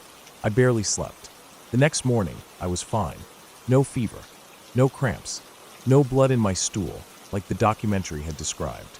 But that didn't change anything. I knew I had dodged a bullet. After that, I became obsessive. Every time we ate out, I checked my food. I cut into my burgers before taking a single bite. If I saw pink, I sent it back. If I got weird looks from my parents, I didn't care. At fast food places, I started ordering well done only. Sometimes they got it right, sometimes they didn't. I learned to be wary of certain places. The busier they were, the faster they rushed the food, and that meant mistakes. Mistakes could mean death. When I got older and started cooking for myself, I bought a meat thermometer. I learned what temperature beef had to reach to kill E. coli. I learned about cross-contamination, about how even a single speck of raw meat juice could spread bacteria. I washed my hands until my skin cracked. My friends thought I was paranoid. Maybe I was, but I had seen what could happen. Some people can hear a story like that and forget about it. Move on. Not me. Not ever. I still think about those kids. The ones who didn't make it. The ones who suffered permanent damage. The parents who had to sit beside hospital beds, watching their children slip away because of one undercooked burger. It never should have happened, and it should never happen again. That's why, to this day, I never take chances. No pink, no red, no exceptions.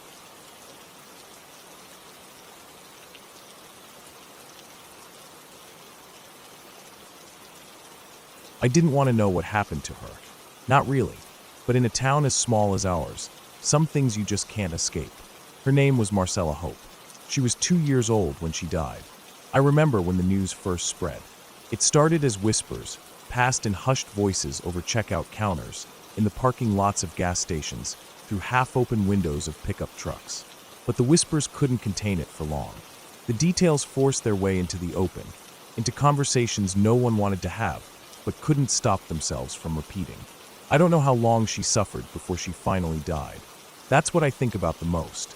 How many nights she spent alone, in pain, scared, crying, and no one came. How many times she thought she couldn't take it anymore, but still woke up to another day of hell. It was her mother's boyfriend. That's what everyone said. Not her father. Just some man. I wonder if that mattered to her in the end. If she even understood the difference. If it would have changed anything. They tortured her. I don't know what else to call it. They burned her. They beat her. They broke her bones. I don't know how much of her short life was spent hurting, but it must have been most of it. And when it was finally over, when her body couldn't take any more, they hung her up in the closet like she wasn't even a person, like she was just an object to be put away and forgotten. Her tiny body dangled from her bib overalls, a 2x4 shoved under her chin to keep her upright. It's the details that make it unbearable. The small things. The kind of things you wish you could unhear. A hole in her chin that went all the way through to her tongue. Her scalp, peeling away in places from where her hair had been yanked out by the roots. The burns. The broken bones. The way her tiny body had been marked with suffering over and over again until there was nothing left of her but pain. I didn't know Marcella. Not personally. But in a town like ours, everyone knows everyone, even if they don't. I might have seen her once at the grocery store or at the park. Maybe she played on the swings while her mother stood nearby, pretending nothing was wrong. Maybe she sat in a cart, wide-eyed, taking in the world around her, not knowing that the world wasn't going to save her. I hate that thought, that maybe I saw her and didn't even realize she needed saving. They found her in that closet, but by then it was too late. The police came, and so did the reporters. Cameras flashed, and people cried, and everyone shook their heads, saying they never could have imagined something like this happening here. But someone must have known. Someone must have seen the bruises, the way she winced when she moved, the way her mother avoided looking anyone in the eye. Someone must have suspected. But no one did anything. The trial came and went, and I suppose justice was done, in the way that justice is ever really done for something like this. Sentences were handed down. People said it wasn't enough, that nothing ever could be enough.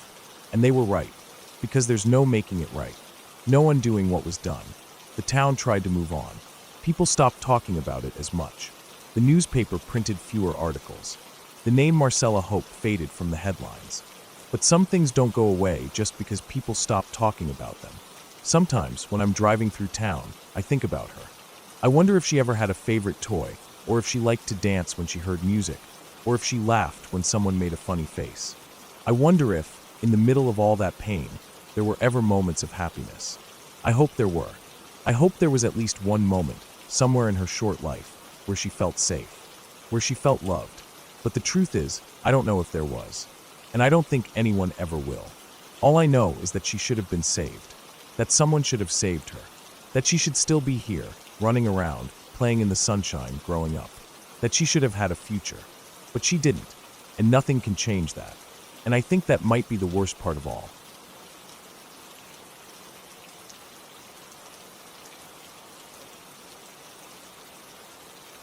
It was a warm evening, the kind where the air felt heavy but not suffocating. The sun was beginning its slow descent, casting long shadows over the small plain where my two friends and I were playing. The plain was surrounded by trees in a square formation, like nature's own little enclosure, giving us a sense of privacy despite being close to a house and a nearby gas station. The grass was overgrown in patches, with weeds poking through cracks in the dry soil. The trees at the edges rustled slightly in the breeze, but aside from that, it was quiet. It was just the three of us, running, laughing, and lost in the kind of games kids play when they have nowhere in particular to be and nothing urgent to do. We had been there for about 15 or 20 minutes, maybe longer. Time didn't seem important. We were caught up in our game, running back and forth, kicking up dust, not paying attention to much else. But then something changed. I don't know if it was instinct or just dumb luck, but at some point, I turned my head toward the entrance of the plain, where the trees opened up toward the road. That's when I saw him. A man stood there. He wasn't moving, just standing at the entrance, watching us. He wasn't close enough for me to make out every detail of his face, but I could tell right away that he was older than us, much older. He was dressed in dark, loose-fitting clothes, nothing that stood out in any way, except for the fact that he was there. His posture was rigid, and even from a distance, I could tell he was breathing heavily. His chest rose and fell, almost like he had been running, but he wasn't moving now. He was just staring. At first, I thought maybe he was lost or just passing through. Maybe he was looking for something. But as the seconds dragged on, the feeling in my stomach twisted into something worse. He wasn't doing anything, just standing there, breathing too hard, looking straight at us. We stopped playing. The laughter died in our throats. My friend Zach was standing closest to me, and without looking away from the man, he whispered something barely audible. But I heard it. We should run. For a split second, none of us moved. My mind was screaming at my body to do something, but fear had frozen me in place. Then, all at once, my feet kicked into motion. Zach and my other friend took off toward the trees, disappearing into the forest that bordered the plain. I hesitated, my head whipping between the forest and the road leading to the gas station. My heart slammed against my ribs. The man still hadn't moved, but I could feel the weight of his stare, pressing against me like a solid force. Then I ran. I ran faster than I ever had in my life, straight toward the gas station. My breath came in short gasps, my legs burned, and the pounding of my footsteps mixed with the rapid beating of my heart. I didn't look back. I didn't want to know if he was following me. The only thing I focused on was getting to that gas station, getting to someone, anyone, who could help. I reached the doors and threw them open so hard they banged against the walls. The cashier, a man in his late 30s with a tired expression, looked up, startled. "Help! Someone is chasing us!" I screamed, the words ripping out of my throat in a breathless panic. Everything after that happened in a blur. The cashier didn't hesitate. He reached for me, pulling me behind the counter. An older woman, standing near the refrigerated drinks, immediately took out her phone and dialed 911. I could hear her talking, but I couldn't focus on the words. I just crouched there behind the counter, trying to catch my breath, my whole body trembling. Minutes felt like hours, but eventually, the flashing red and blue lights filled the parking lot. The police arrived, speaking to the cashier and the woman before turning their attention to me. My words tumbled out in a rush, barely making sense, but they got the gist of it. There was a man. He was watching us. He didn't belong there. They took me home in the back of the police car. I remember feeling strangely numb on the ride back, staring out the window at the darkening sky. The panic had faded, leaving behind a hollow exhaustion. When we pulled up to my house, I saw my friends sitting inside, watching TV completely calm, as if nothing had happened. They told me what they did. When they ran into the forest, they kept running until they reached the other side, which led to a familiar neighborhood.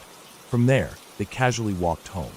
They hadn't seen the man follow them, hadn't even checked to see if he had moved. The police asked me more questions, but in the end, there wasn't much they could do. The man hadn't actually done anything. He hadn't chased us, hadn't spoken a word, hadn't even stepped into the plane. But I knew what I saw, and I knew what I felt. For weeks, I couldn't stop thinking about it. Every time I closed my eyes, I saw him standing there, breathing too hard, staring. The worst part was not knowing. Not knowing what he wanted. Not knowing what he was thinking. Not knowing if he had ever come back.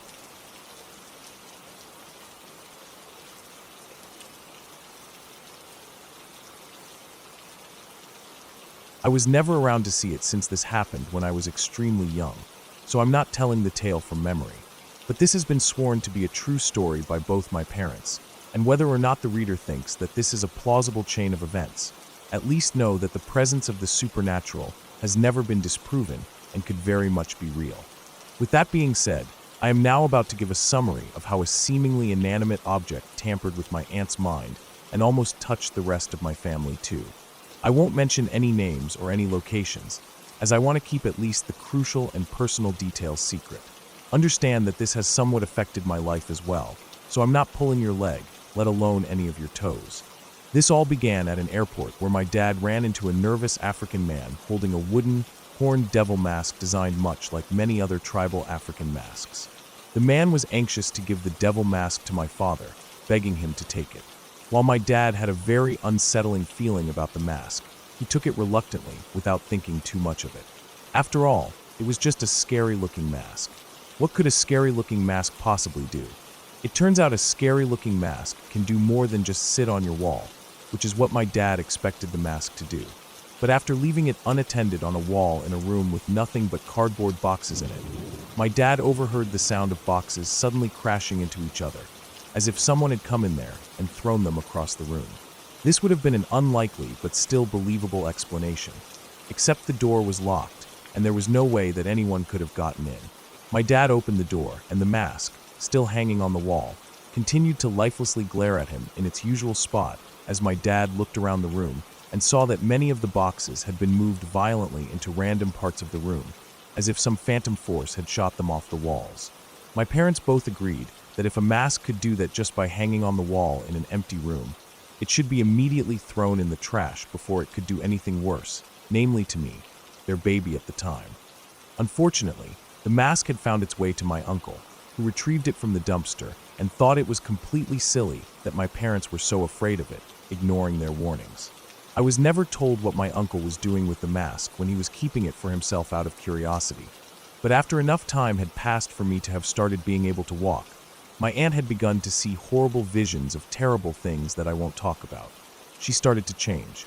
She wasn't the same person anymore. My parents, my uncle, and everyone around her saw it, but no one could explain it.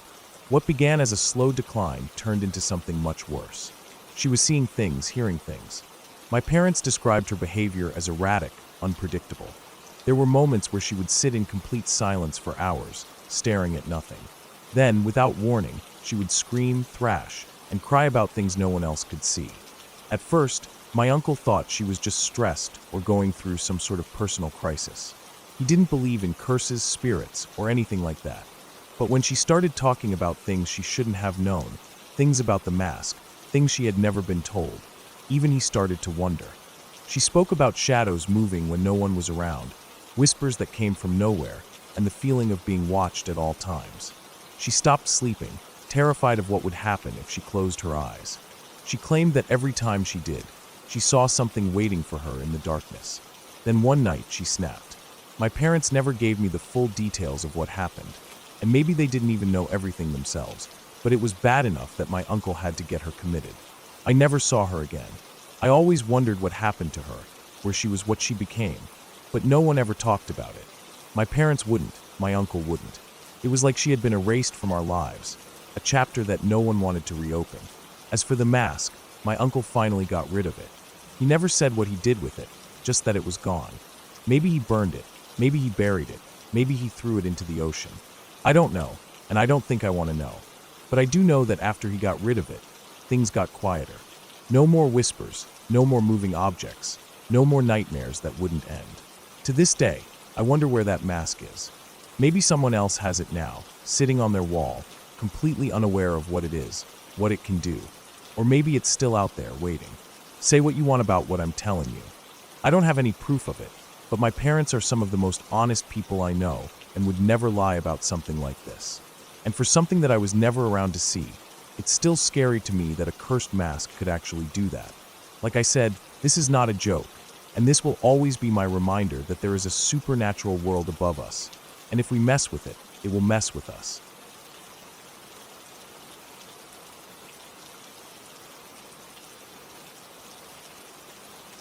The way my friend told me this story, it wasn't meant to entertain. It wasn't meant to be fun or exciting. It was a warning. But I don't scare easily. And if I had a chance to visit a real haunted house, I still would. My friend, let's call him James, is a psychic. Not the kind that charges people money to talk to their dead relatives or gives vague fortunes about their future. James doesn't like to talk about his abilities much, but from what I understand, he can sense things that most people can't. His brother, Daniel, doesn't have the same ability, but he's always been fascinated by the paranormal. Maybe he wanted to believe in something more, or maybe he just liked the thrill of it. Either way, one night, he and some friends decided to check out a house that had a reputation for being haunted. It was an old place, abandoned for years, sitting on the edge of town where people didn't go unless they had a reason. It had that typical haunted house look, peeling paint, windows like black eyes, and a front porch that sagged under its own weight.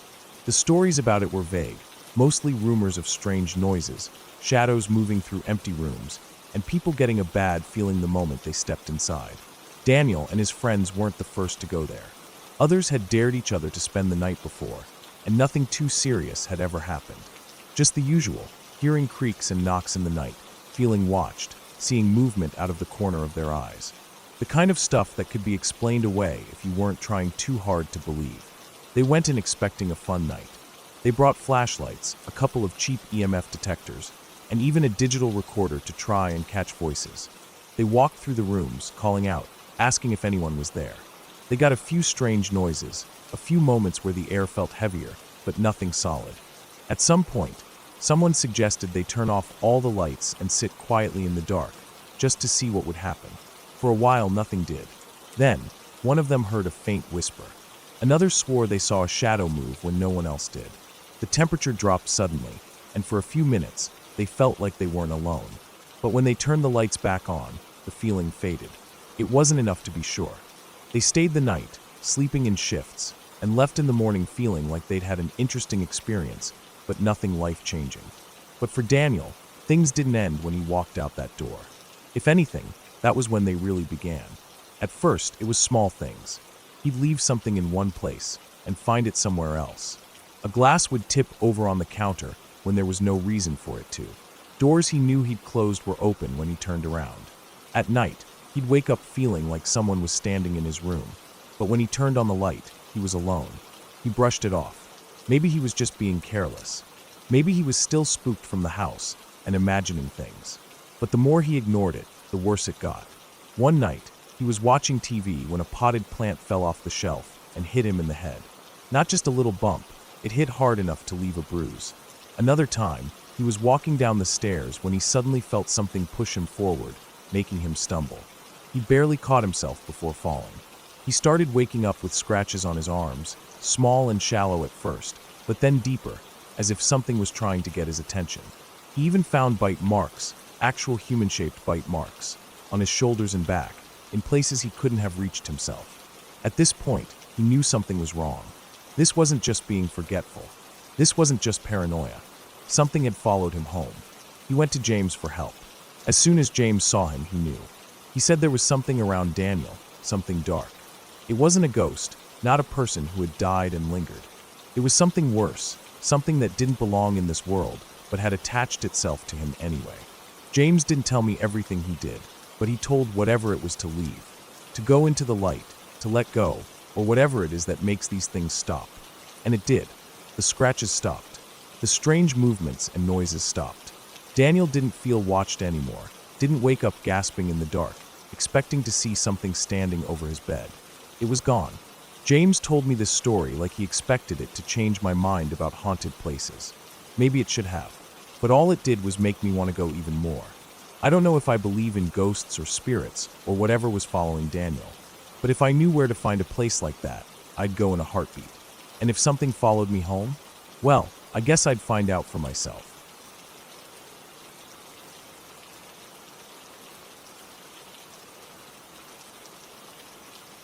"9 years ago, I went to a music festival with some friends. It wasn't one of those big, famous ones, just a small, shitty festival with a bunch of local and lesser-known bands. The kind of place where people mostly came to get wasted rather than for the music. It was held in some random town, nothing special, just a few stages, food stands, and an ocean of tents pitched in a giant field. The atmosphere was chaotic, drunken people stumbling everywhere, loud music blasting from different directions, and trash littered all over the ground. It smelled like a mix of beer, sweat, and whatever cheap food people were throwing up behind the portable toilets. By the time the second day rolled around, Saturday night, we were exhausted. My group consisted of me, my best mate, and 2 girls we were friends with. We had rented a small flat in town instead of camping out with the rest of the festival goers, which in hindsight was a good call. I remember the walk back vividly. It was around 4 or 5 in the morning, that strange time where it's technically dawn, but the sky is still gray and the streetlights are flickering off. The air was cold, damp from the dew, and the streets were eerily empty except for a few other festival goers making their way home.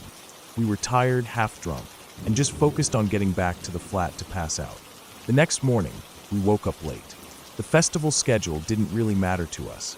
We'd just go when we felt like it. But when we stepped outside, something was different.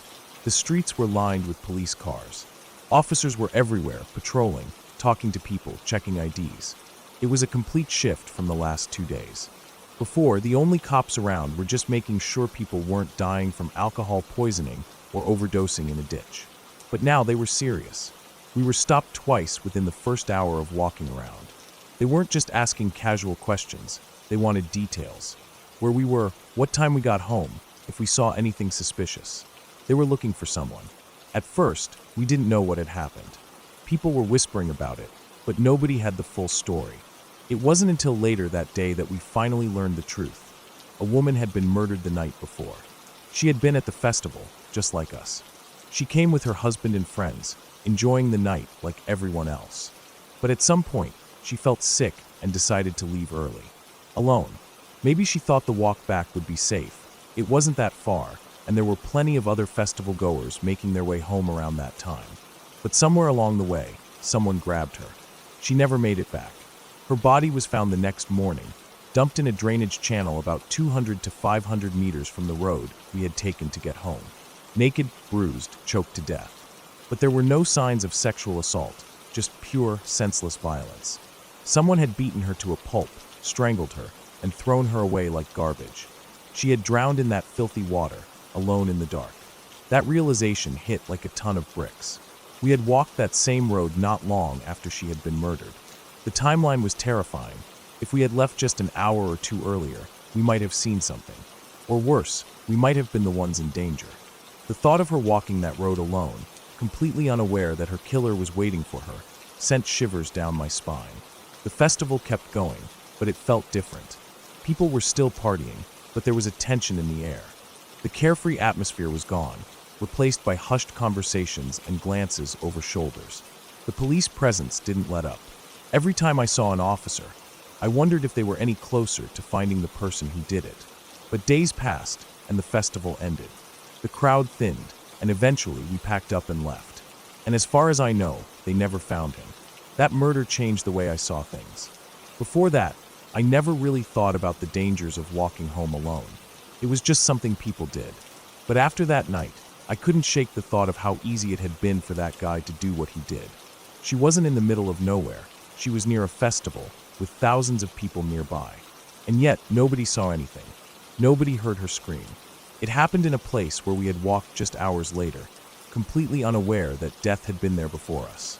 Since then, I've made sure that no female friends of mine ever go home alone. If we're out drinking, they get a cab, an Uber, or someone walks with them. No exceptions. People like to think bad things only happen in dark alleys, in places that feel dangerous. But that's not true. This happened on a regular road, near a festival full of people. It happened when she was just walking home. That night, someone was watching, waiting for her to be alone. And once she was, that was it. No warning, no second chances. I think about her sometimes. I don't know her name, what she looked like, or who she was. But I know she was there, at that festival, just like me. I know she thought she was just going home. And I know she never made it. That's enough to remind me that you're never as safe as you think you are.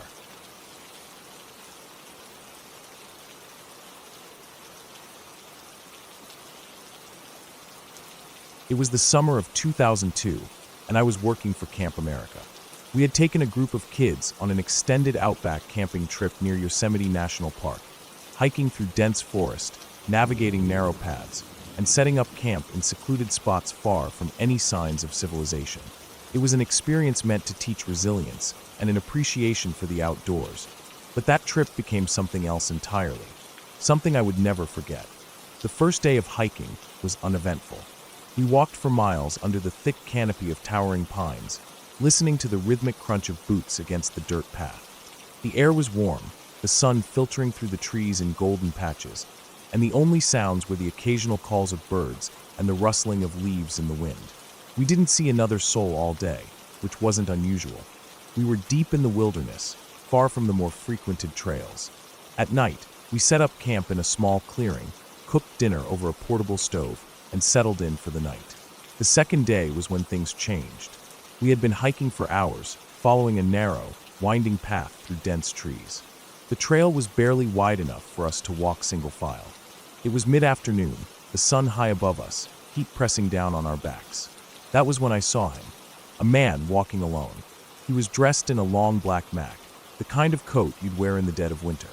But this was the height of summer, and he looked out of place, completely out of place.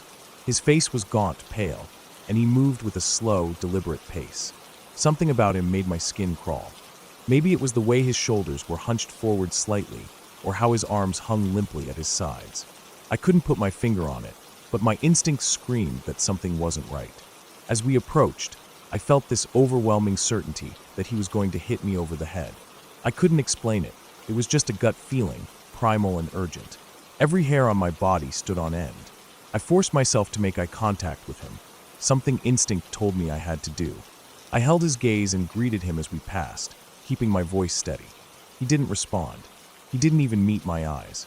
He just averted his gaze, kept walking, and disappeared down the path behind us. I exhaled slowly, realizing I had been holding my breath. Something about that moment stuck with me, but we had a schedule to keep. I pushed it to the back of my mind and kept moving. That night, we set up camp by a river. The kids were exhausted from the long hike, and as soon as dinner was finished, they retreated into their tents. I stayed up a little longer, listening to the steady rush of the water, trying to shake off the unease that had settled over me. The man in the coat, the way my instincts had flared. It didn't sit right. I must have fallen asleep at some point, but I woke abruptly to the distant sound of helicopters. The low, rhythmic thudding cut through the night air. I sat up, disoriented, listening. Then I noticed something else, something even more unsettling. A faint glow in the distance. The unmistakable pulse of emergency lights flashing through the trees. Morning came, and we packed up quickly, making our way back to base camp. As we emerged from the forest, the sight that greeted us stopped me in my tracks. Cop cars, helicopters, uniformed officers moving with urgency. The sheriff approached, his face grave. He told us there had been a triple homicide. A young couple had been found bludgeoned to death in what appeared to be a random attack. No robbery, no known motive, just sheer brutality. My stomach turned to ice. I knew who had done it. That man, the one in the black coat, the one I had crossed paths with in the middle of nowhere. I didn't say anything at first. What could I say? That I had seen someone suspicious? That my gut had screamed at me that something was off? I wasn't sure what to do, but I knew one thing for certain. I wasn't coming back here. Ever. As soon as I left that camp, I put as much distance between myself and that place as possible. I never worked for Camp America again. I never returned to Yosemite. I didn't want to think about what could have happened if I had ignored my instincts, if I had hesitated even for a moment. Even now, all these years later, I still think about it. About that moment on the trail. About how close I might have been to being his next victim. And I still wonder, if I hadn't acknowledged him, if I hadn't made eye contact, would I have made it back at all?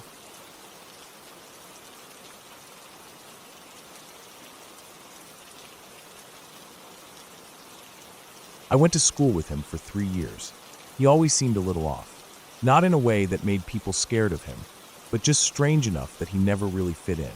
He was the type of guy who would bring up horror movies out of nowhere, talking about the way certain killers in slasher films would plan things out, or how realistic some murder scenes looked. It was weird, but not weird enough to raise alarms. We were all teenagers. People had their quirks. Then he left, moved to another school. And that was that. I never thought about him again. 2 years passed, and life went on. I was finishing up high school, preparing for exams, thinking about college. Then one day I heard the news. His house had burned down. His mother was inside. She didn't make it out. It was a tragedy, a terrible accident. People from our year talked about it. Everyone felt awful for him. Some people even talked about reaching out to check on him. But then, 2 days later, he was arrested. Murder. That was the charge. Not arson, not an accident, but murder. The details leaked out slowly, at first in hushed conversations, then in full-on news articles. He had killed his mother. Not just killed her, bludgeoned her skull in with a claw hammer before setting the house on fire to destroy the evidence. It was a brutal, deliberate act. And he would have gotten away with it if it wasn't for one thing. His laptop. The fire had consumed most of the house, but he had made sure to save that laptop. He took it with him before the flames spread. And when the cops went through it, they found everything they needed. He had written a story that described in detail the exact murder he had committed.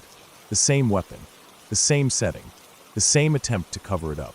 It was so specific, so obviously premeditated, that there was no denying it. It wasn't just some macabre coincidence. He had planned it. He had written about it before doing it. And then, when it came time to act, he had followed the script he had created. It was the kind of thing you only hear about in crime documentaries. The kind of case where people sit around wondering how someone could be so reckless, so careless, so convinced they would get away with it, that they practically handed the police all the evidence they needed. The trial didn't last long. The jury barely had to deliberate. He was found guilty and sentenced to life in prison. No chance of parole. The story made the rounds on social media. People from school posted about how they couldn't believe it, how they never thought he was capable of something like that. Some people admitted they always thought he was weird, but not in a dangerous way. Others said they never really knew him at all. But in the end, none of that mattered. What mattered was that he was gone, locked away. And his mother, an innocent woman who had probably never imagined her own son would be the one to end her life, was gone too. The house was nothing but ashes. The past was a story we all tried to forget. But some things, no matter how much time passes, never really fade away.